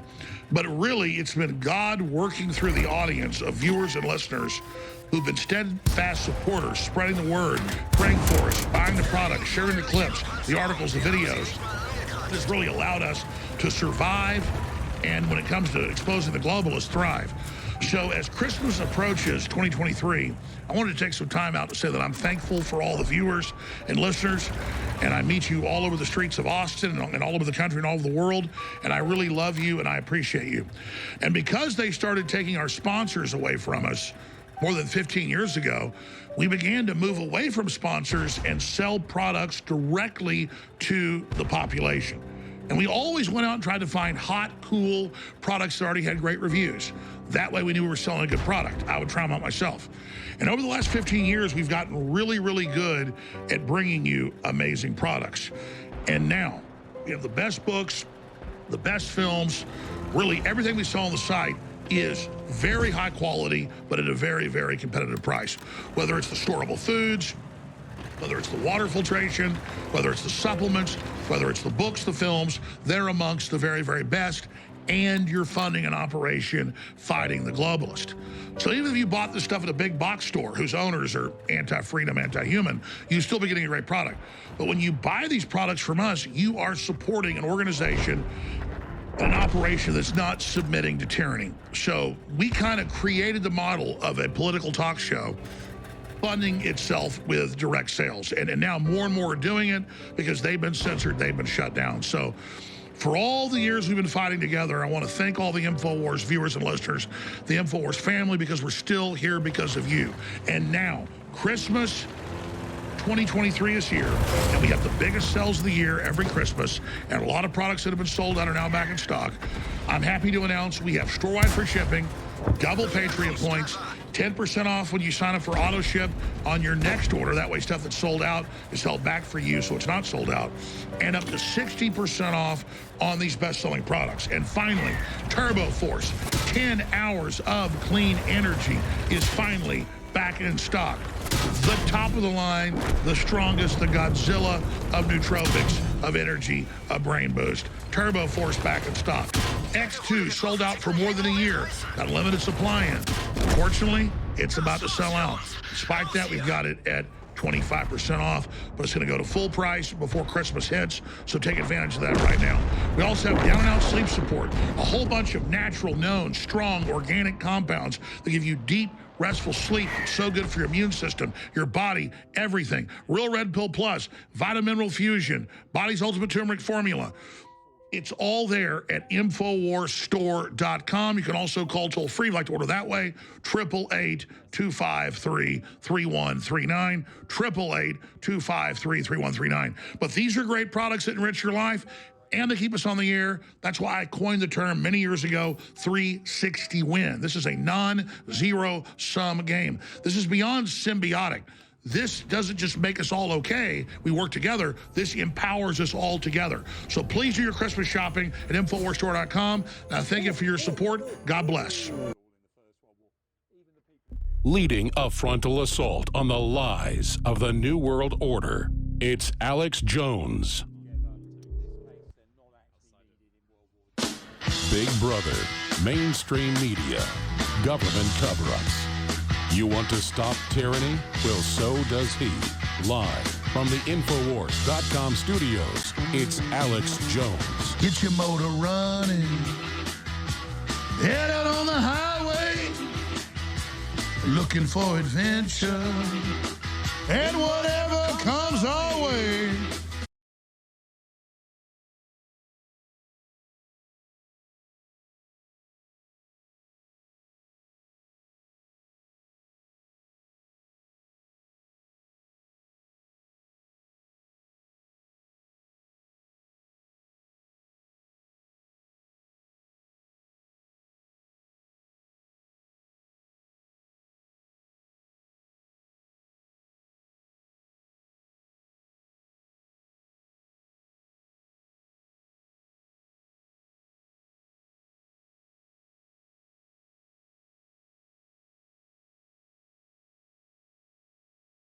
There with the high command. I've seen it.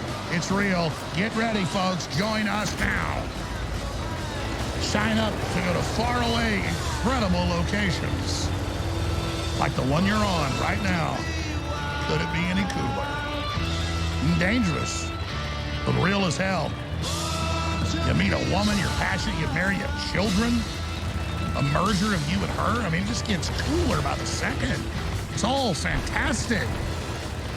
But they tell you, oh, my new Netflix show, hasn't come out. I'm depressed. World's so boring. You ain't opened your eyes up and ain't opened your soul up. All right, I want to go back to your phone calls, but I've just got to hit this article. It's funny. And I've been talking to a lot of people. I had 3 people today and 3 or 4 yesterday and a bunch in the last week say, Jones used to be funny. You gotten so serious over the years that it's a bummer. Can you be funny again? The crew was telling me that last week when I was doing the English accent, like an hour straight. And so, yes, I'm gonna try to be more funny here. And so we're gonna dredge up old funny things we've done, but also do new funny things. So we have Fartgate. Before Jay Dyer takes over, after I take your calls, you want it, you got it. It's a major scandal, Fartgate. It doesn't just end or start with John Kerry blasting off at the COP28 event. Oh, it gets more serious. The answer is putting a giant fart bag on him like they're doing the cows in Canada. In fact, I demand John Kerry not just fly on private jets. He should stop that. He should put a giant methane bag on his back because he's got a big fart problem. I know that already happened a few days ago, but I was thinking about this morning. I'm like, you're so serious, you didn't even play this. We don't have any Republicans literally on real foot. They admit this is real. Like, he's like, we've got to stop cows and methane. I mean, it's like you couldn't come up with comedy this good, but they take themselves so serious. The unintentional comedy is just platinum, triple diamond. All right, let's stop right there. I have a tendency to say coming up and then hit it all right now. But I mean, you talk about, you've heard of Falcon Heavies, man. This guy almost took off. He farted so hard. So, Mr. Botox, Mr. Frankenstein. So, continuing here, ladies and gentlemen, there's a Newsweek article, a bunch of others. Alex Jones might be making a comeback. Well, let me explain something. As soon as the audience, when I got deplatformed and attacked in the last 6 years, decided to stand with us, we made our comeback. We never went away. We became more influential, which you one-dimensional thinkers that serve El Diablo can't seem to get your heads out of your butts and figure out. So I love this statement. Is Alex Jones making a comeback? And the answer is no. We already made a comeback because we never went away. You guys declare victory, and you don't even have a victory. So you just keep thinking you dictate reality like you're God. You're not God. And InfoWars never went away. We were put through the fire. And only because of God acting through the audience of activists are we still here. So, pretty ridiculous. And like I said, next week, TuckerCarlson, AlexJones, crank call, Brian Stelter. It's true. It's true. It's ridiculous. It's hilarious. You'll hear it next week if we're still on the air. I don't take any. I'm on the left. It declares victory. I think we're starting to turn the tide, but I'm not about to declare victory because there's always a new challenge. The universe would be stagnant if God did not do that. And I just really agree with God. I don't even pretend to be the judge of God. I just agree with whatever the big kahuna says. Yes, sir. I'm 100% on board, whatever you say. And God goes, then incredible justice and freedom and beauty and love and family and eternal life and everything's badass and awesome, but you got to fight evil. I'm like, wow, that sounds like a great deal. Thank you for consciousness. Thanks for making me. It really is great to exist and great to have all this power and freedom. Wow, thank you very much for that. I'm going to go against that. I'm going to get on my belly in front of it. And then God says, yes, you've been given beyond nirvana, total completion in my presence, but now I ask you to choose. Will you leave my presence to fight evil? And that's the next level, and you have to leave God's presence. You're still getting beamed information. God's still there like a warm fire to your back, but the storm, the freezing cold of evil is pouring in on you, and God's going to tie you to a rope and lower you down into hell to do work. Yeah, folks, there isn't a candy land after this. But you already know it's all real and have full, complete interface with God and consciousness, and you will be begging to be put in enemy's face. You'll be begging to be dumped into the operations. You'll be begging to fight anti-life. And you're going to spread life throughout this dimension and others. You're going to do things you can't even imagine. You're going to be building entire galaxies, universes. You're going to be, it's unlimited, ladies and gentlemen. You're engineers. You're master builders. You're the architects. The Luciferians call, Satan the great architect because God's called the great architect. No, they're not the architect of anything but failure. You want to work for the great architect? Get in league with God right now. And all God's offering is the truth. And it is amazing. I'm going to stop preaching. Oh, my gosh.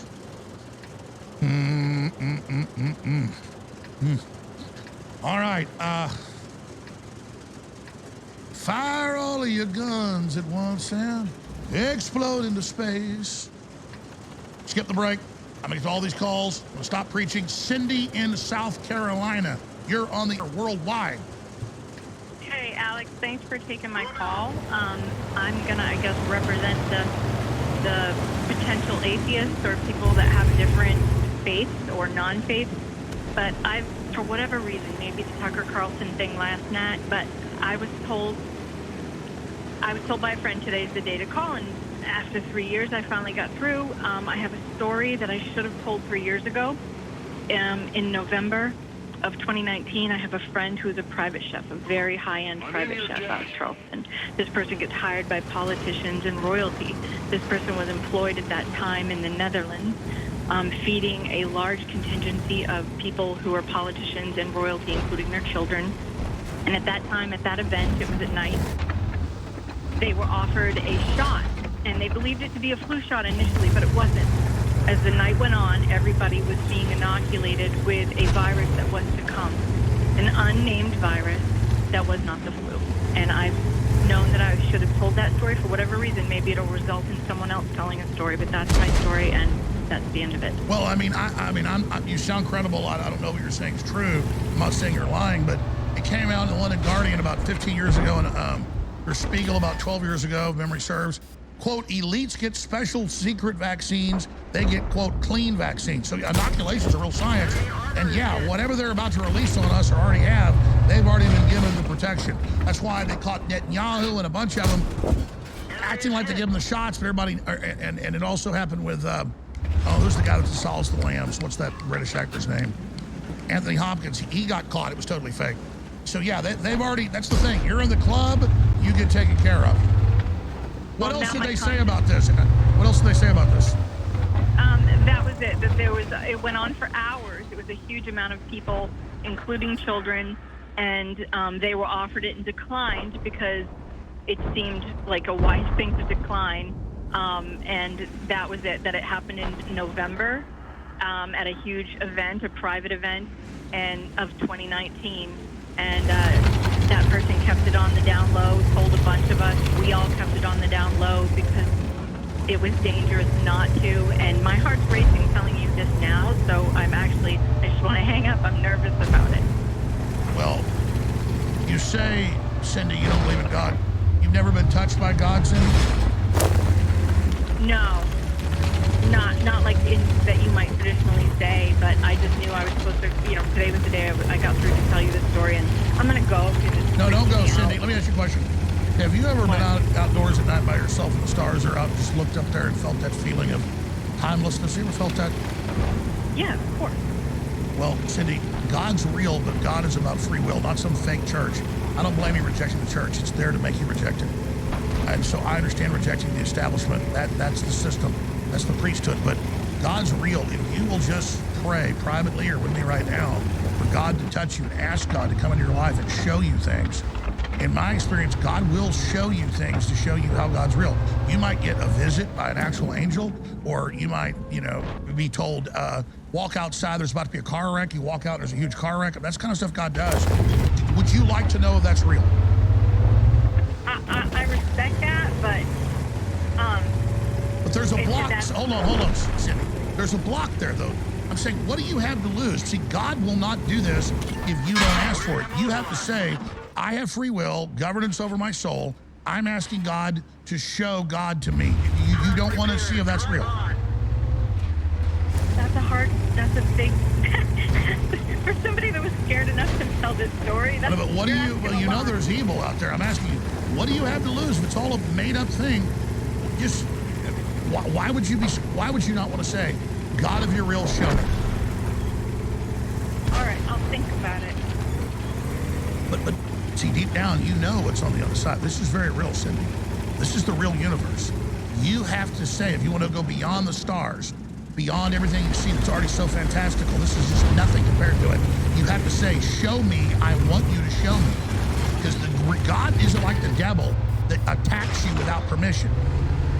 God wants you to open the door and just say, I ask God every day to come into me and control me and lead God and direct me, because I'm an imperfect vessel and I've got to get, prepared for that so I can take it on.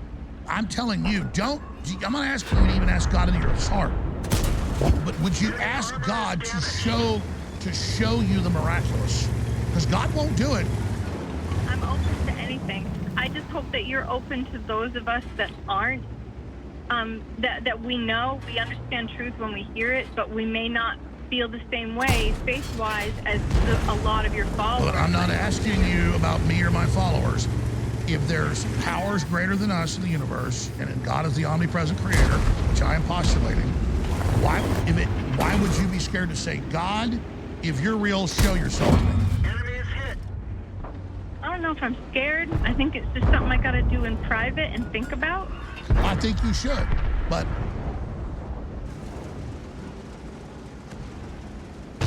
this is a big journey. This is a big step. And I want you to experience it.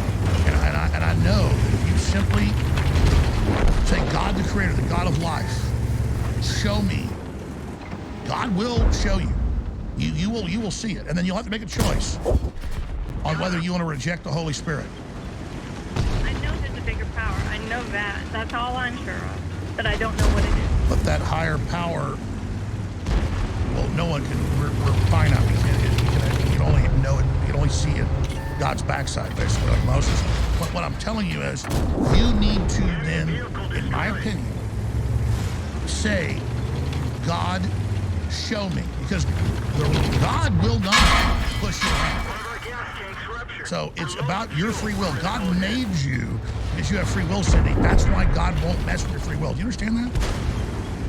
I do. So God will not directly intervene in your life unless you ask God to. I appreciate your call. That's a decision for you to make.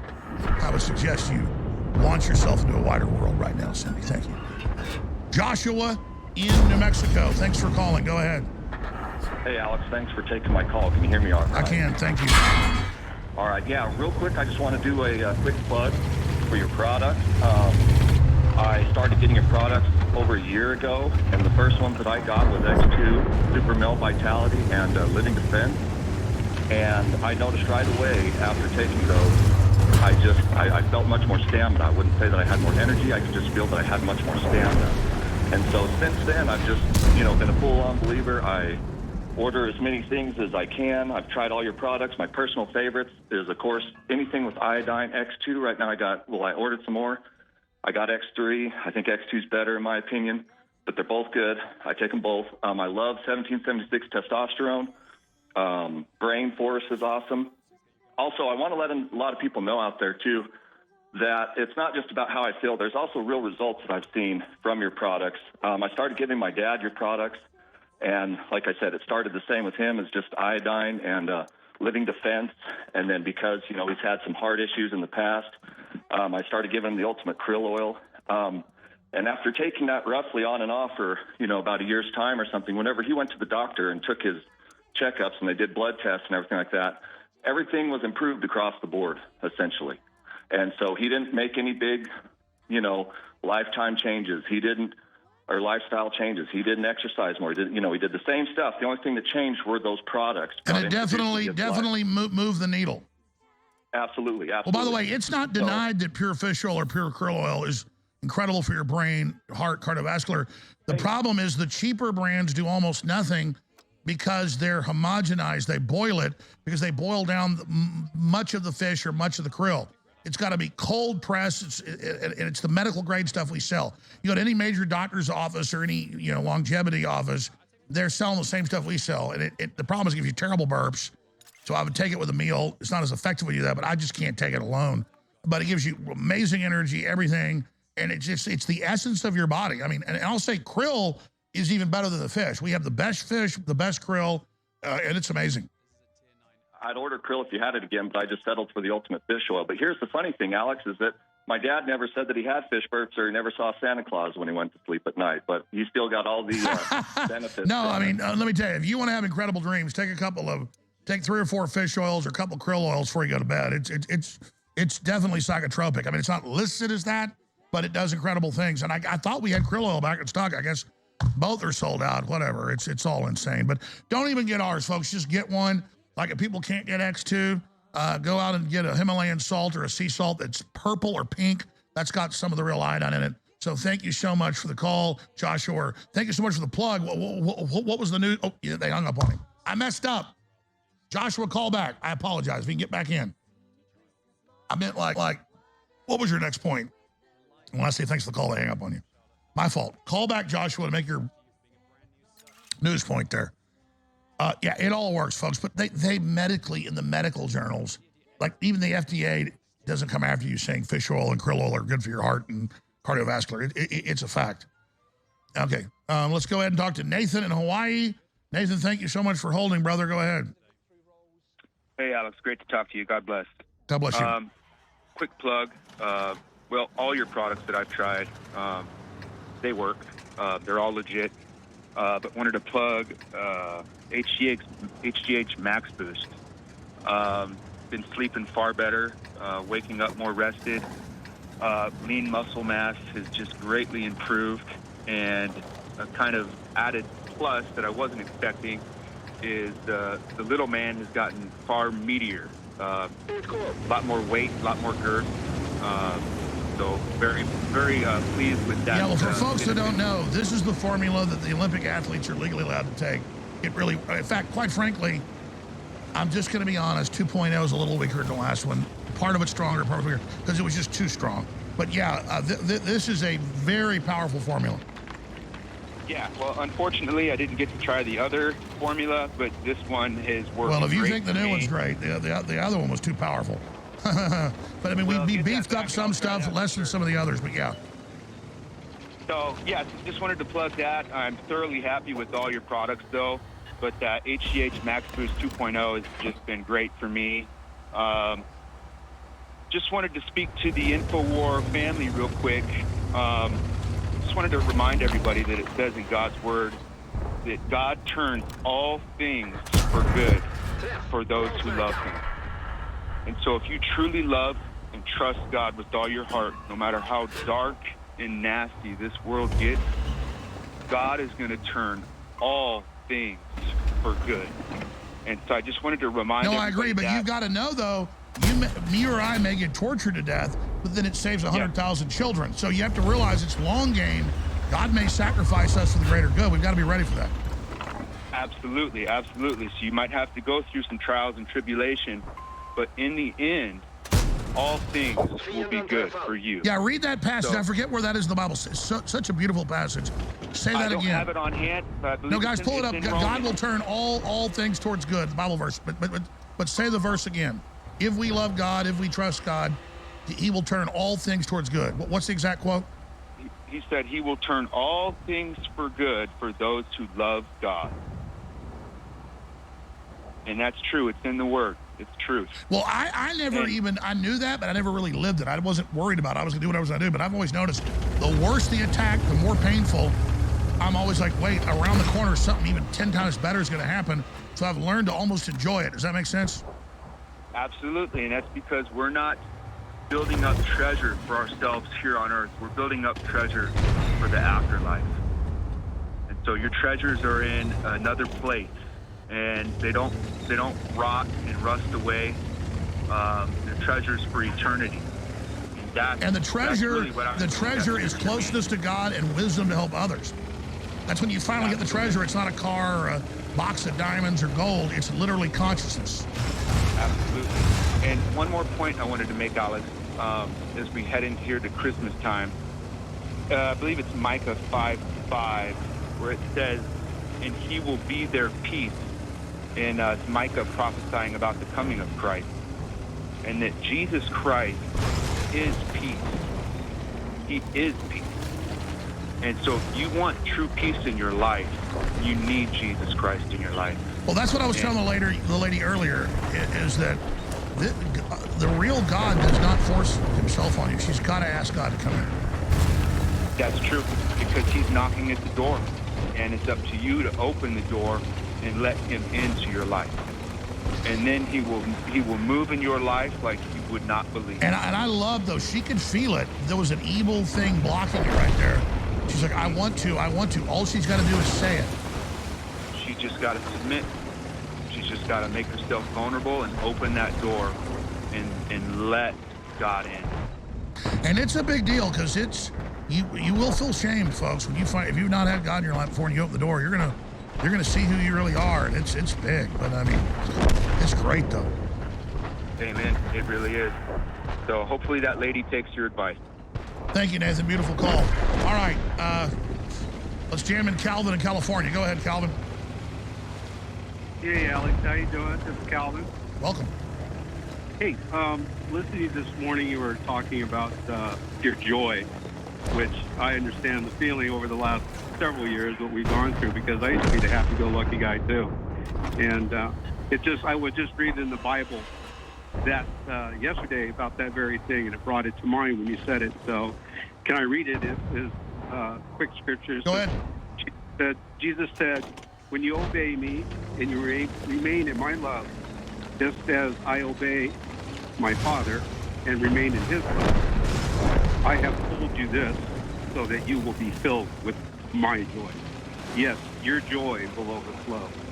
So anyway, it just brought me to mind. That's right. Christ is the circuit breaker that brings it into earth. Correct. And if you following Him, He will bring that joy back to you, and you'll be filled with His joy. It'll overflow you. It'll control your life. You'll be one, like you said, with that God, the Father of the universe, Jesus. he'll bring that joy to you. And he's brought it back to me. He's sold my life. Not just there, but everyday things and things I see. And his presence is always with me. And it's even stronger now, I think, because of all the tyranny we've come under. So with great pride comes great power. And it's up to us. That's right. The beginning of knowledge is sorrow. I don't want to cut you off, but I got to go because I got to get to Jack and Lewis. And then I'm going to have some fun. People want jokes and have some fun. We got Fartgate coming up. Stay with us. Ladies and gentlemen, Christmas 2023 is here. And it's more important than ever to stay in the fight against the tyrants. And the only way to do that is getting great products that enrich your life and empower your immune system and inform your mind and enrich you and your family's lives, while at the same time keeping this operation on air. I want to thank you all in the last year for all your incredible support. We've been through hell together, but the Great Awakening is here.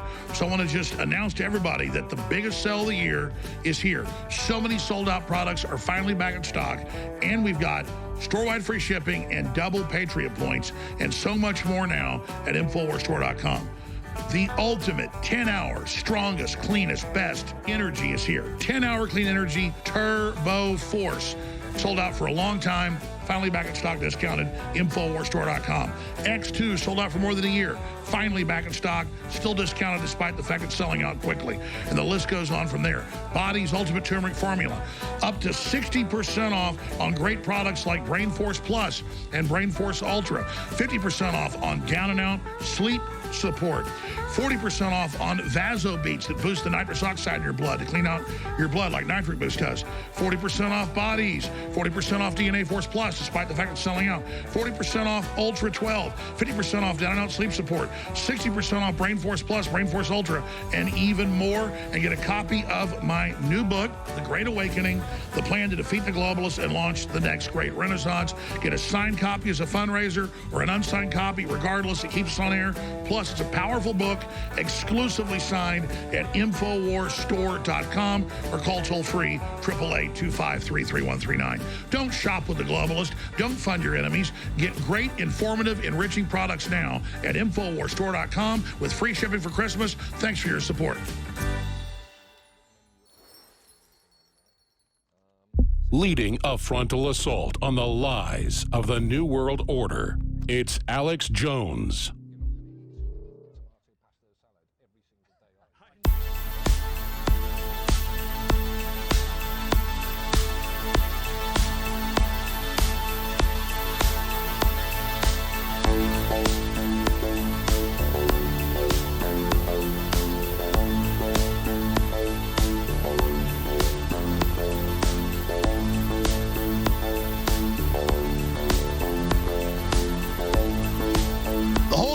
Was built for us as a test beyond the infinite into eternity, an infinity of eternity. Jack in Chicago, then Lewis in Massachusetts. You're on the air, Jack. Alex, thanks for taking my call. Love you. Real quick, while we're on the, the subject of testimonials, I personally, my mother died when I was 6. I took offense to God. I thought that God took my mother away from me. And so I grew up kind of a bad kid. And I got sent to Maryville Academy up in Eagle River, Wisconsin.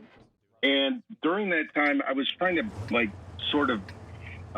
get, bonus points, brownie points from whoever I could just to get out of whatever situation I was in. And in that process, I joined a born-again Christian church, thinking that this is a bunch of ridiculousness, and I'm going to, push this to my advantage to get out quicker. So what I did is I joined the born-again Christian church, and I said, I will give my life to Christ. And I was sitting in a circle of a bunch of people from Eagle River, Wisconsin, and what happened was not what I expected.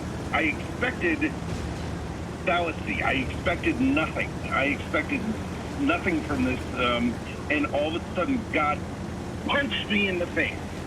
as hard as he could. And he said, you know what? I'm God, you're not. And guess what? You just gave your life to me. And I was like, born again. I don't know what happened, Alex, but you know what?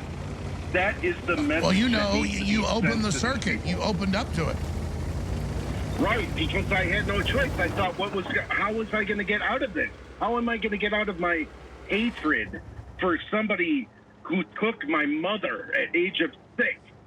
How am I? And there was so much anger and resentment.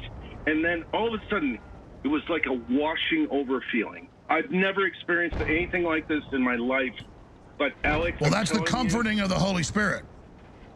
It is. And I'm telling you, the point of my call was to tell you that you are the groundbreaker for the mainstream media. You are going to be the mainstream media, not the mainstream media.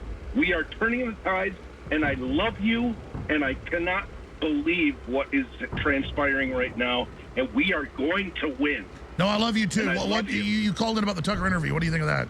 Pretty powerful. Well, I think, quite frankly, quickly, I think that Tucker woke up himself, and I think that, whatever definition of mainstream media is completely dissolved.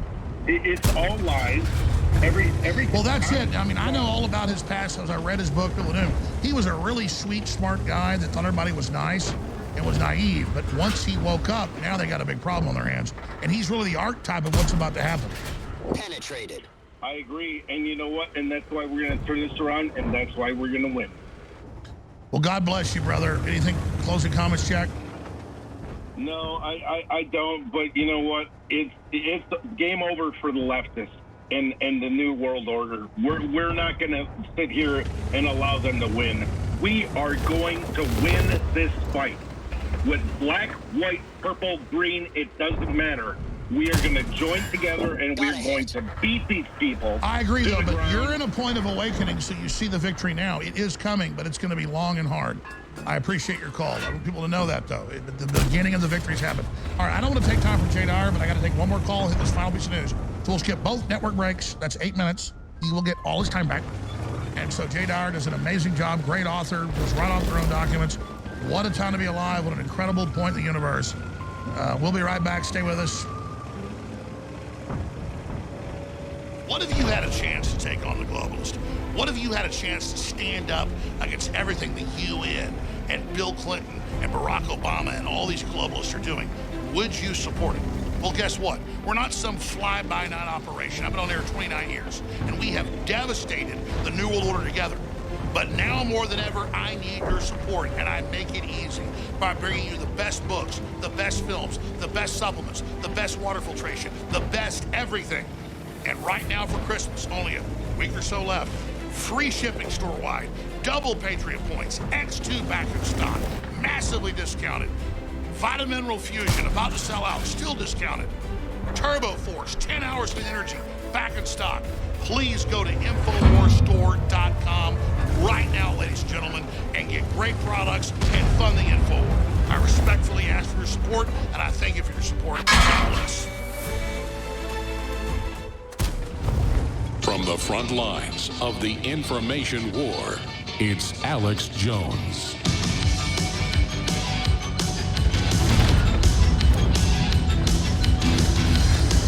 Jay Dyer of Jay's Analysis, best-selling author, expert in the New World Order, takes over here in a few minutes. I want to finish up with a call, hit one more piece of news, and then Jay Dyer is in command. Lewis in Massachusetts, you're on the air. Last caller, you're a tail gunner. How you doing, Mr. Jones? I'm doing all right. I'm definitely in the middle of it. Well, I always wanted to talk to you. And I'm talking to you right now, sir. You are. All right, so my thing here was, I did had a dream, right? And I know you were talking about your dreams. My dream was very weird. It happened where I saw things falling from the sky, and it looked like first birds, like fiery birds, but I know that's not possible, so it could have been, firing rockets, war missiles or an asteroid, The system crashed. breaking to pieces or whatever it is. But the thing is, I was the third caller, other than you talking to Cindy, and I do have a cousin named Cindy. So when you do the 3 points, that is a pyramid. It matches like a pyramid. And the thing is that I had an accident where a glass went through my wrist, and when it healed, it has the shape of a pyramid. What do you think about that? Yeah, I cut my finger off one time in an accident. When they sewed it back on, it made a pyramid overhead shot right there. But listen. Yeah, but I did let it heal. They didn't sew or anything, and it just it imprinted like a pyramid. Interesting. But the thing about like a pyramid, it's a pyramid. A pyramid. I could show you. I could email you a photo, and you'll see what I mean. I hear you, brother. What's your what do you want to get into real quick? Birds are an archetypal symbol of harbingers. So fiery birds, can mean a lot of things to the subconscious brain.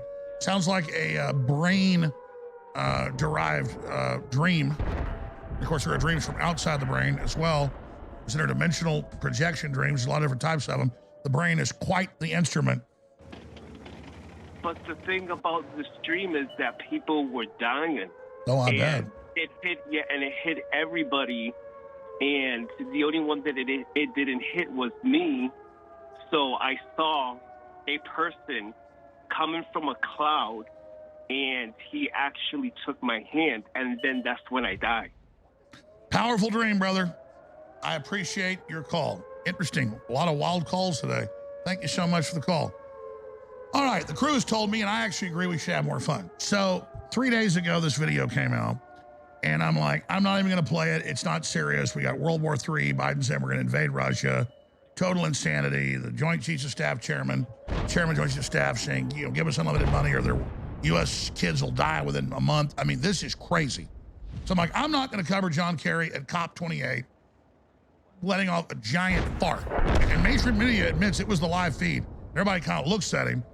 So he's like, greenhouse gases are deadly. They're evil. This is a guy that wants to ban cow farts. They're in Canada and other places hooking up giant bags to their butts, torturing them, saying everything we put up. Well, John Kerry, I think, I'm being serious here. If he wants all the cows to have these torture devices, he should stop flying on private jets, which he hasn't done. He owns one. And he should have a giant fart bag put on him. And that's not the joke part of this. I thought we put together a short compilation of Fartgate with Al Gore saying we are an open sewer, and then Kerry, Biden, Swallowswell, and Biden and others. And then that's all real. The first stuff you're going to see is real. Then we put together a little joke reel of stuff that's augmented before the media runs with it and says we're putting out fake videos. But all these guys need giant fart bags, which was not a joke, but they're saying you're bad too, folks. Not just the cows that pass gas that make the atmosphere. Methane's good for the atmosphere. They're actually saying you're all bad. Bill Gates has cut down trees now to save the earth. So here's the compilation. We're using the sky as an open sewer. Those things that are killing people on a daily basis. And the reality is that a black man invented the light bulb, not a white guy named Edison. Okay? The evidence is uncontradicted that the president used taxpayer dollars to ask the Ukrainians to help him cheat an election. You don't have to cut those teachers and firefighters, police officers, and cut critical health care programs, or stop work on roads and bridges. So that all really happened. Now here's the joke part of the reel. Scientists are saying this moment is alarming. It's without precedent. It is terrifying, some have said. And others will say we are in uncharted territory.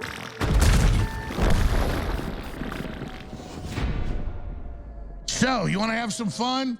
Play the famous, they did this, tens of thousands of like 7X underwear more than 10 years ago that Obama ordered because they had so many millions coming across. They needed tens of thousands of pairs of underwear for that many fat people. Here's that clip. 2,000 pairs, 6X for the illegal aliens from south of Mexico that bus up on a train every day. To understand, folks, you could wear this. I could wear this as a onesie, okay? I can wear this as a leotard. I mean, oh my God.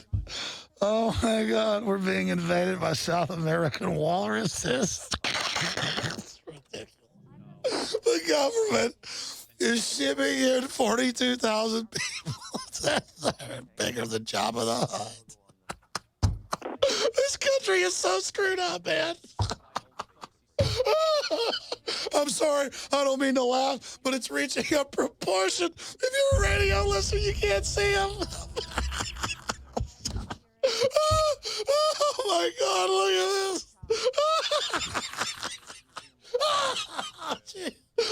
Oh God, I don't think I've ever laughed this hard on air.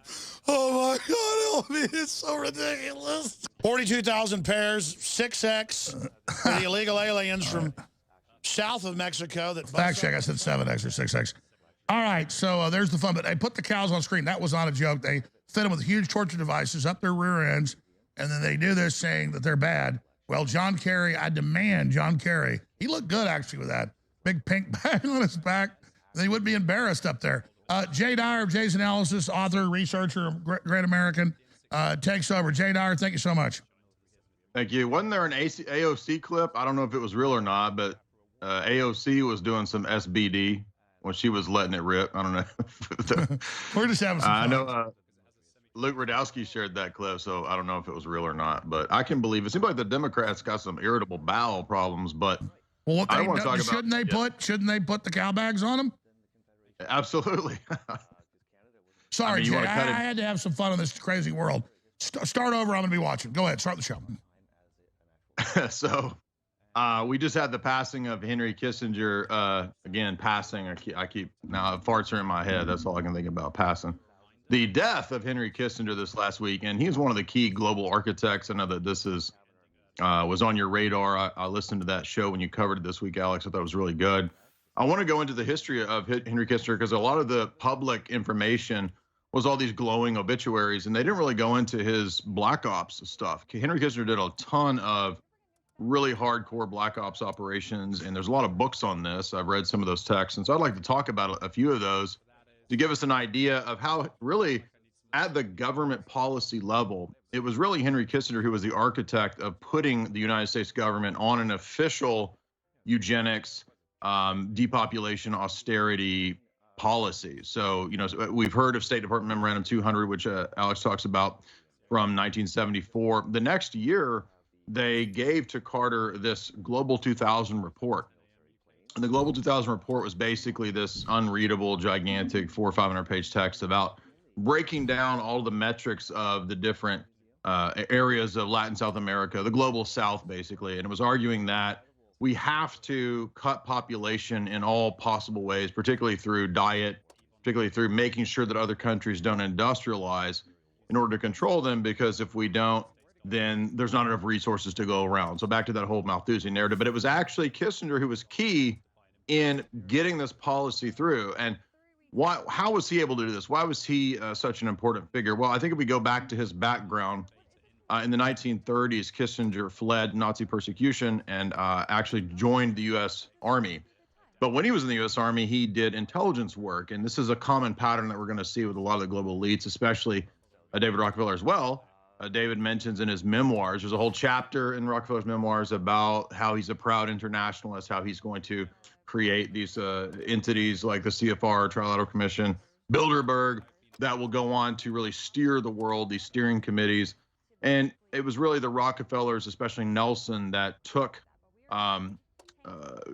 Kissinger under their wing to really mentor him to be the chess player agent, the grand architect of the Rockefeller plans for policy in the U.S. government. So Rockefellers, of course, are the wealthiest family in the U.S. as far as we know.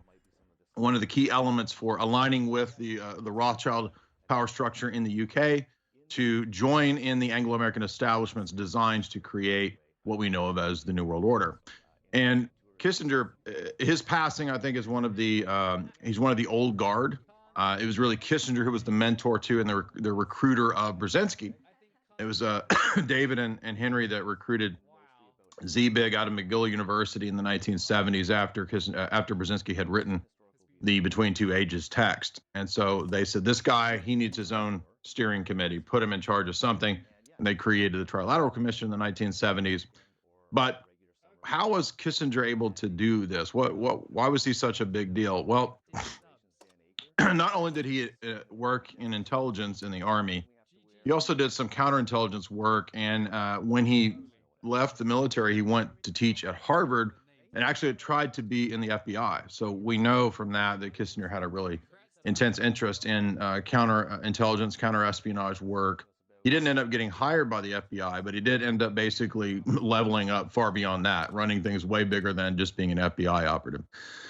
And so as he is recruited into these higher level operations, he really becomes the front man, I guess you could say, for David Rockefeller, for Nelson Rockefeller. And this is actually how we get the 1970s China policy. If you heard Alex's interview with Roger Stone this last week, there was a lot of interesting insight into Roger Stone's take on how it was actually Kissinger and Alexander Haig that were the brains behind ruining the Nixon administration.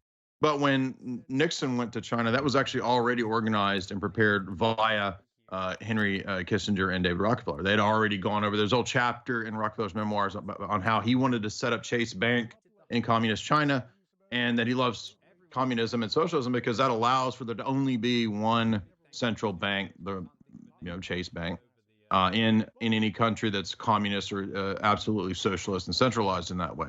So these are high-level key operatives that were involved in not just things like maneuvering and organizing big trade deals like OPEC. It was actually Kissinger, according to Ephraim Ingdahl, that was behind the OPEC oil embargo and the 70s oil crisis. That was all masterminded by Kissinger and Bilderberg.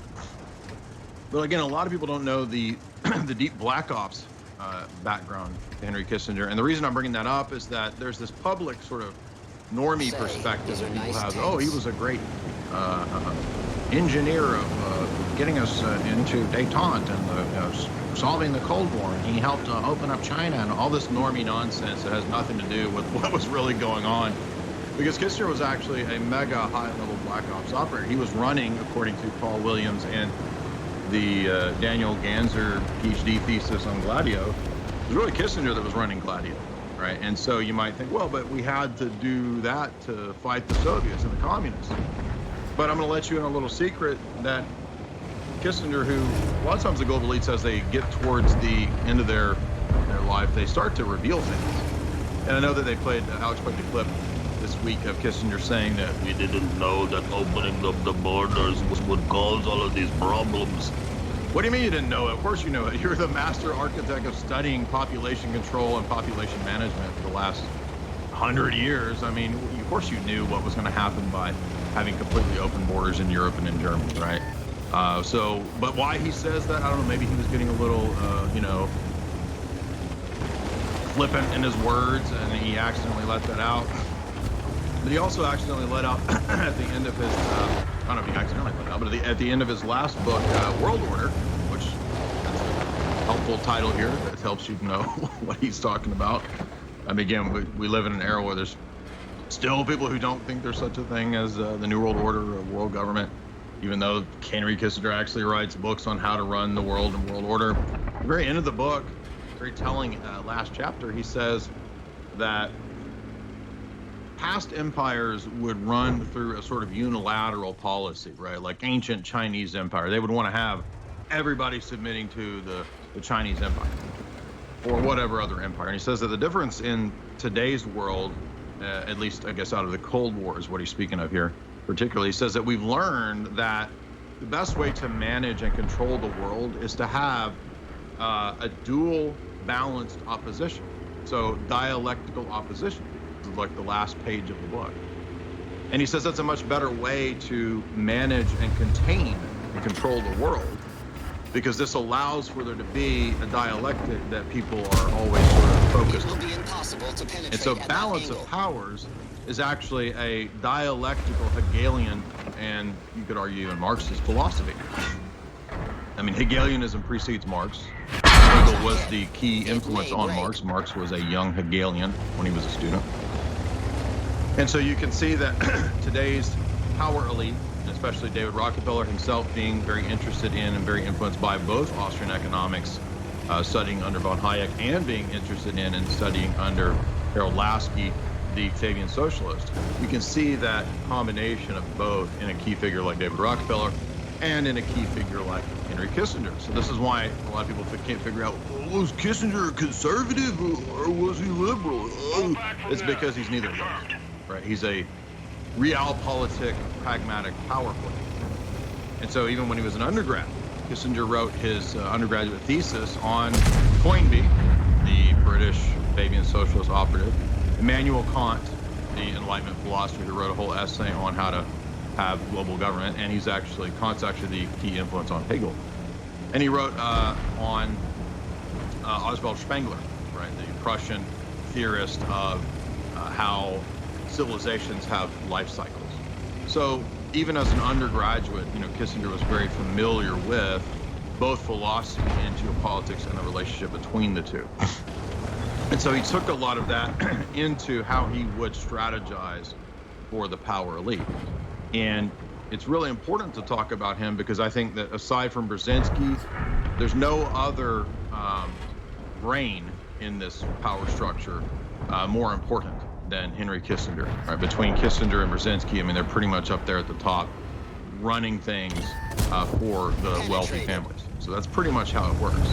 And so to think that we don't live under a deep state, which is utterly preposterous, when these deep state people actually write freaking books about the deep state for everybody to read, it's just absurd. But rewinding and getting back to some of the scandals that Kissinger's known for, and partly why he's, everybody's probably familiar with him being considered a war criminal. I think he's, he couldn't go to certain countries supposedly because they call him a war criminal or something like that.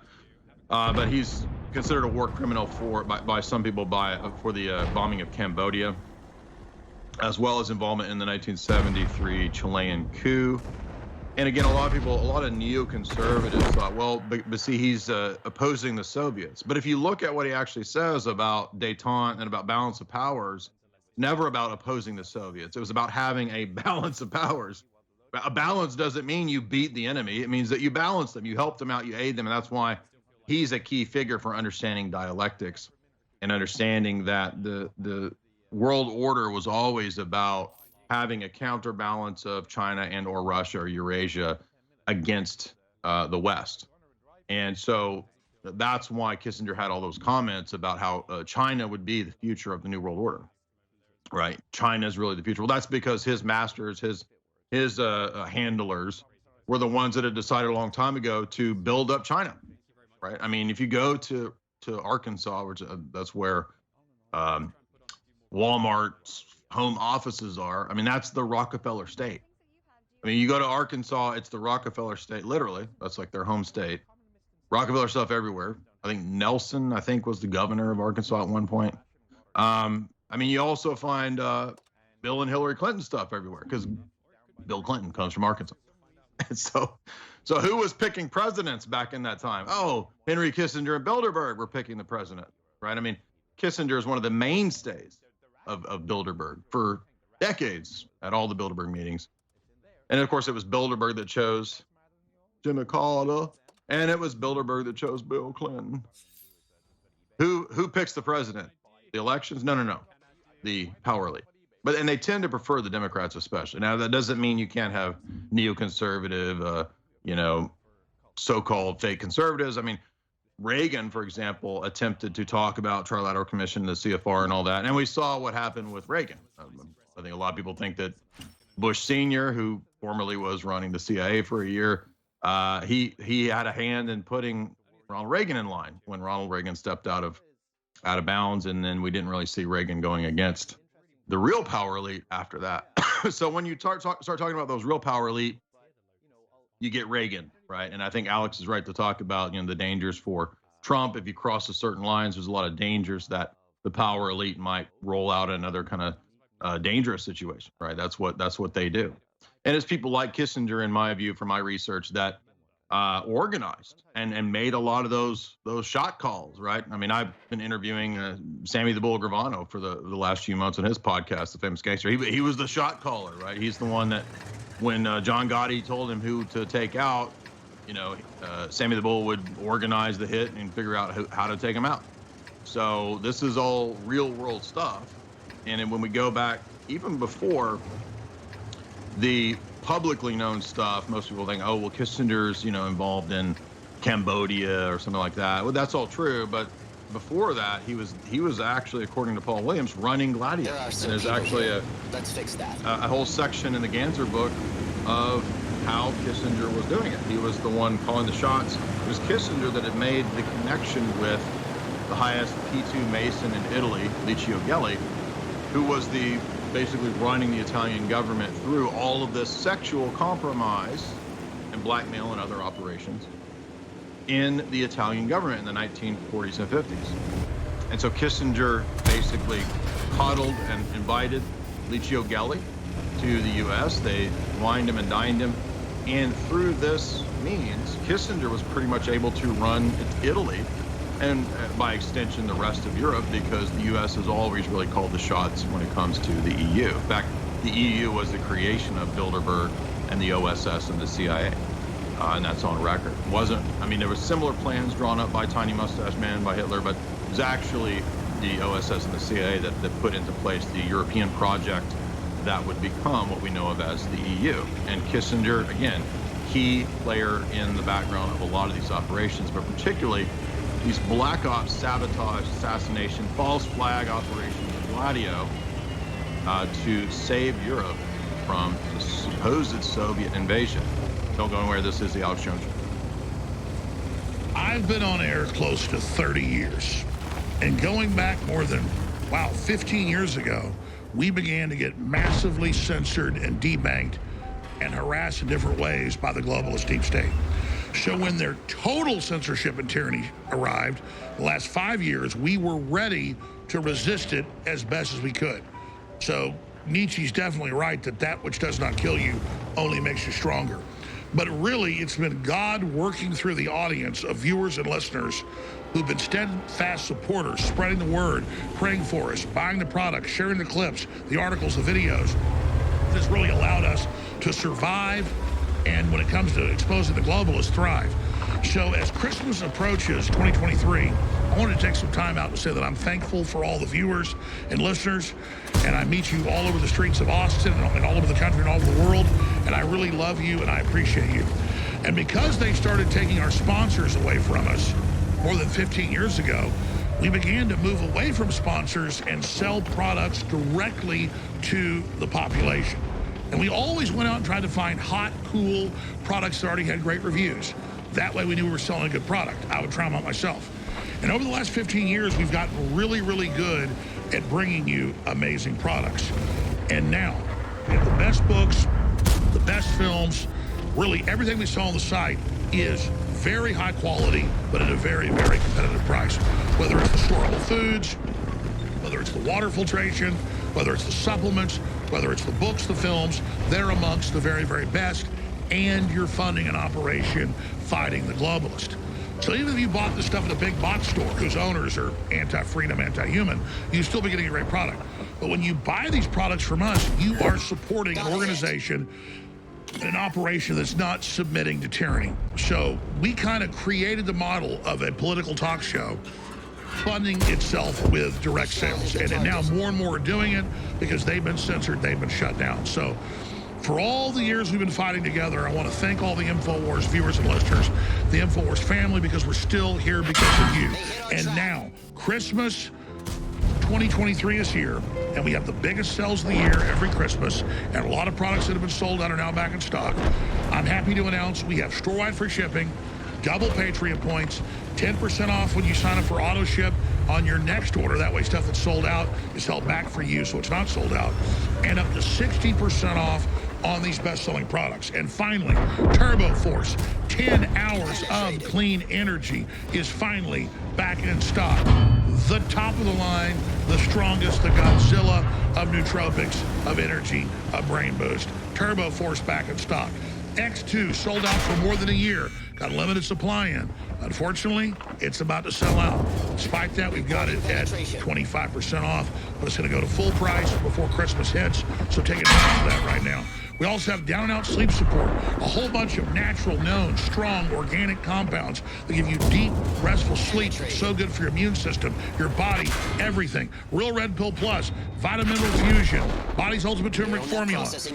It's all there at InfoWarsStore.com. You can also call toll-free, like to order that way, 888-253-3139, 888-253-3139. But these are great products that enrich your life, and they keep us on the air. That's why I coined the term many years ago, 360 win. This is a non-zero sum game. This is beyond symbiotic. This doesn't just make us all okay. We work together. This empowers us all together. So please do your Christmas shopping at InfoWarsStore.com. Now, thank you for your support. God bless. Leading a frontal assault on the lies of the New World Order, it's Alex Jones.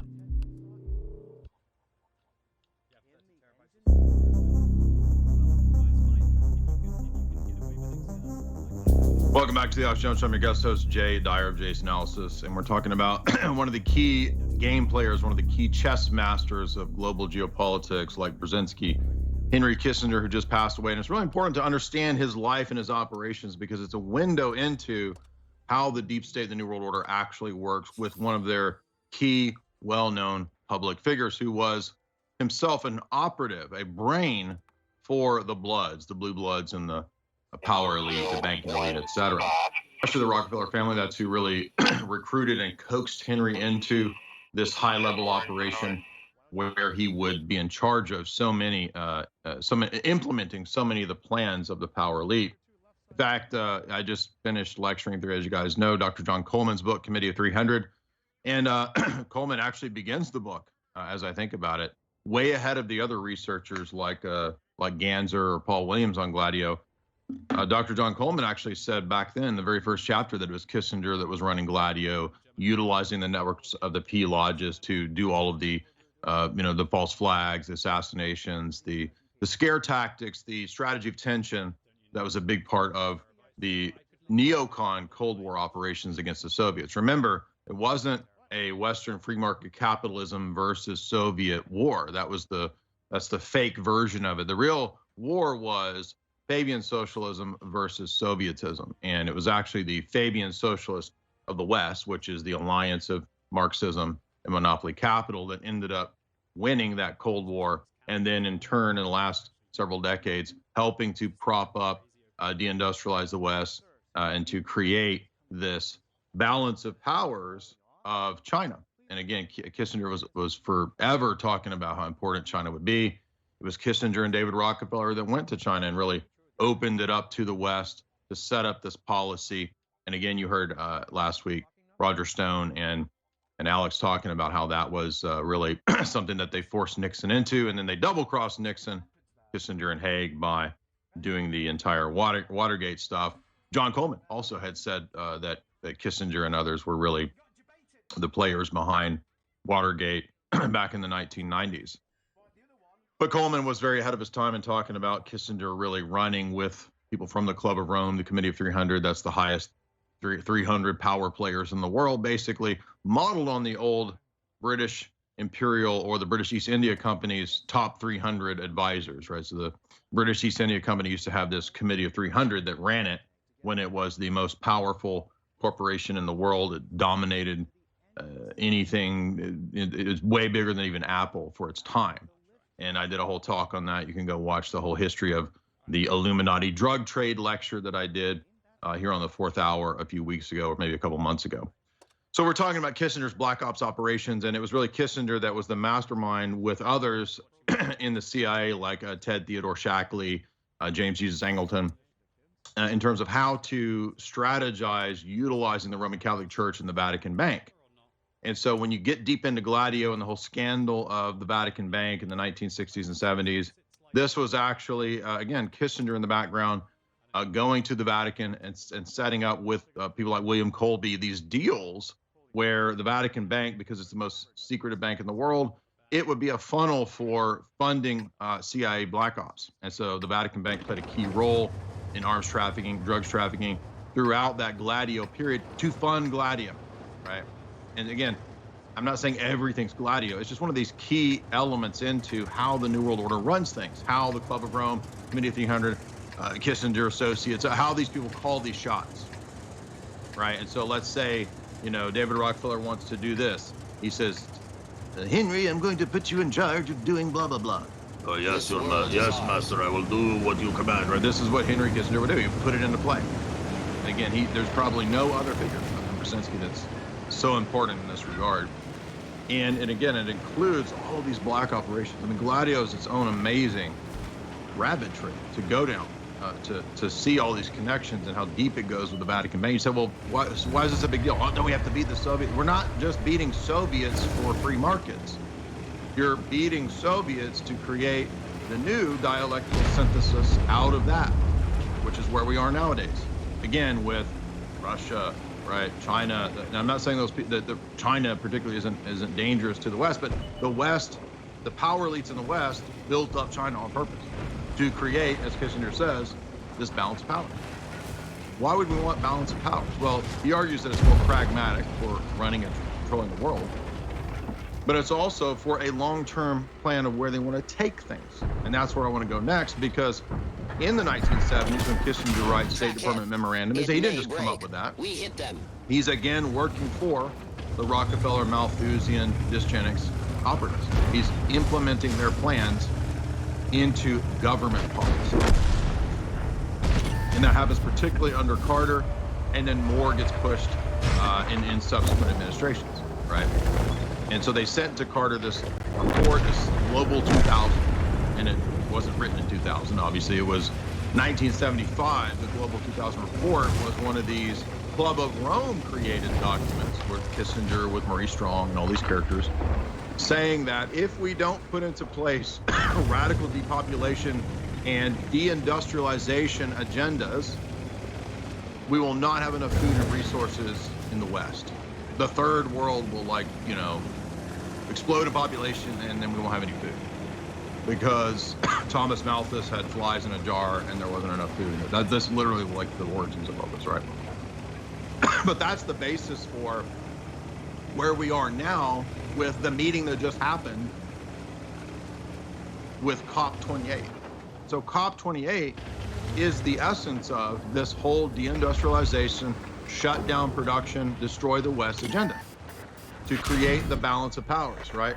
So China would never have been some great power in the world had not the West shipped all of its production elsewhere by design, helped to build up these foreign powers. That's the nature of this game, and that's what most people don't understand, that level of this game.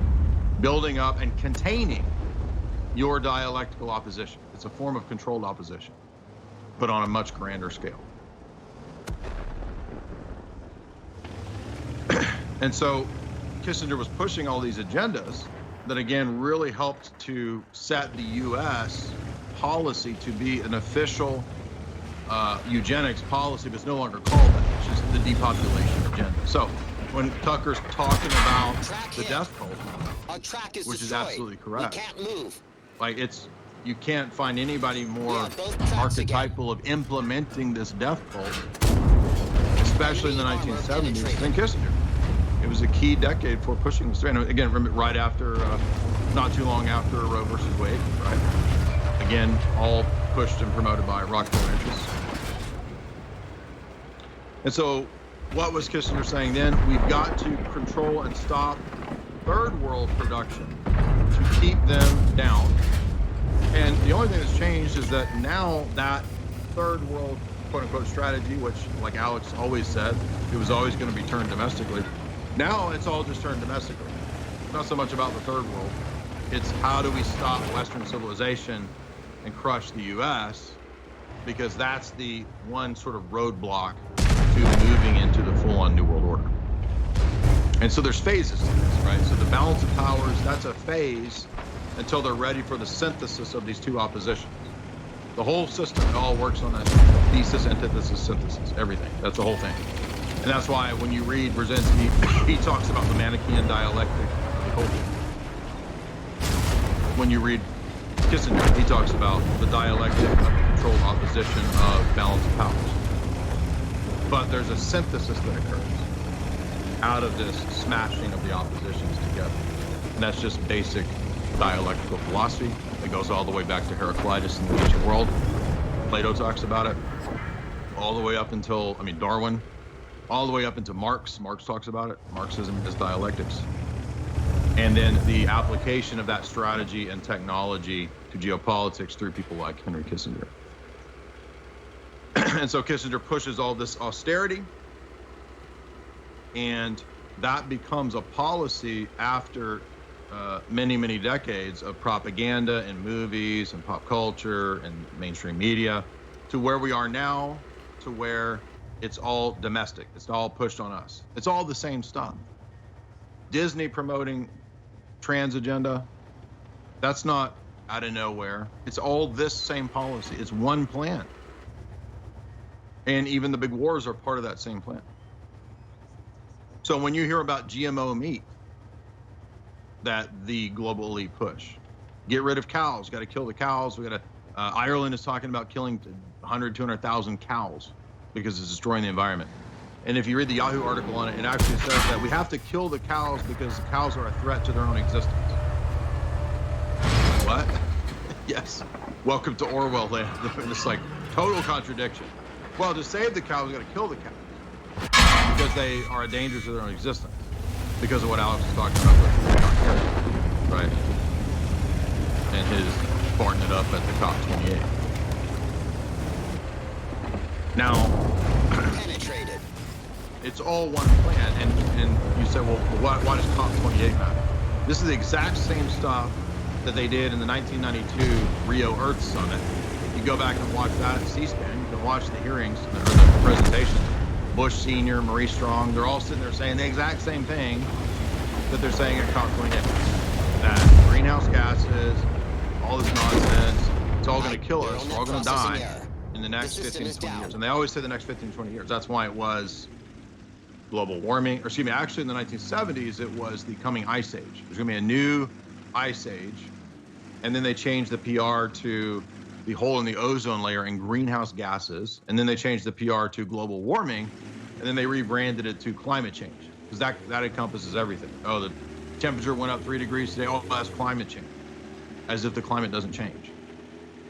So it's really just a giant scam. And what you really learn is that I think that's the intelligence angle of this, because a lot of people think like intelligence work is like, oh, it's spies, it's James Bond saving the country and for the queen and country. Actually, it's a bunch of con men. It's mastering the con at a higher and higher level. That's a big part of it. That and human compromise. And so when you look at Gladio, for example, and you see that gigantic portions of the Italian government throughout that time period, those decades, they were all sexually compromised. I wonder where, and if Kissinger was running that. I mean, nobody's talking about Kissinger basically being in charge of giant, Epstein-style operations. I haven't heard any of that in the glowing praises and eulogies of Kissinger in the last week. But what about the Epstein-style operations to control and compromise not just the Italian government, but the Roman Catholic Church in Italy throughout the Gladio period? Interesting. I wonder, where have we seen something like that in recent times? The compromise of the Roman Catholic Church. Oh, like exactly what happens now. And this was all, for example, rumored when Benedict XVI stepped down, is that he was sort of cajoled into that because so much clergy compromise, particularly the powerful clerics. They don't care about some random priest some other place. And by the way, Archbishop Vigano is actually saying all the same stuff that you've heard me say. So it's not just me. It's not just, this is well-known stuff. But Kissinger is another example, just like Robert Maxwell, the father of Ghislaine Maxwell, big-time international player during the Cold War, playing both sides of the Cold War. Henry Kissinger, you could argue, was doing similar types of things. And especially if you look at Gladio and how that whole architecture of Gladio was structured through sexual blackmail and compromise, and utilizing international secretive banks like the Vatican Bank to fund and do black ops. This is all on record. This all came out. I was doing some podcasts. People had still never even heard of Gladio. They don't even know what this stuff is. They've never heard of the Vatican Bank scandal. I mean, these are key windows into how this whole architecture of the New World Order works.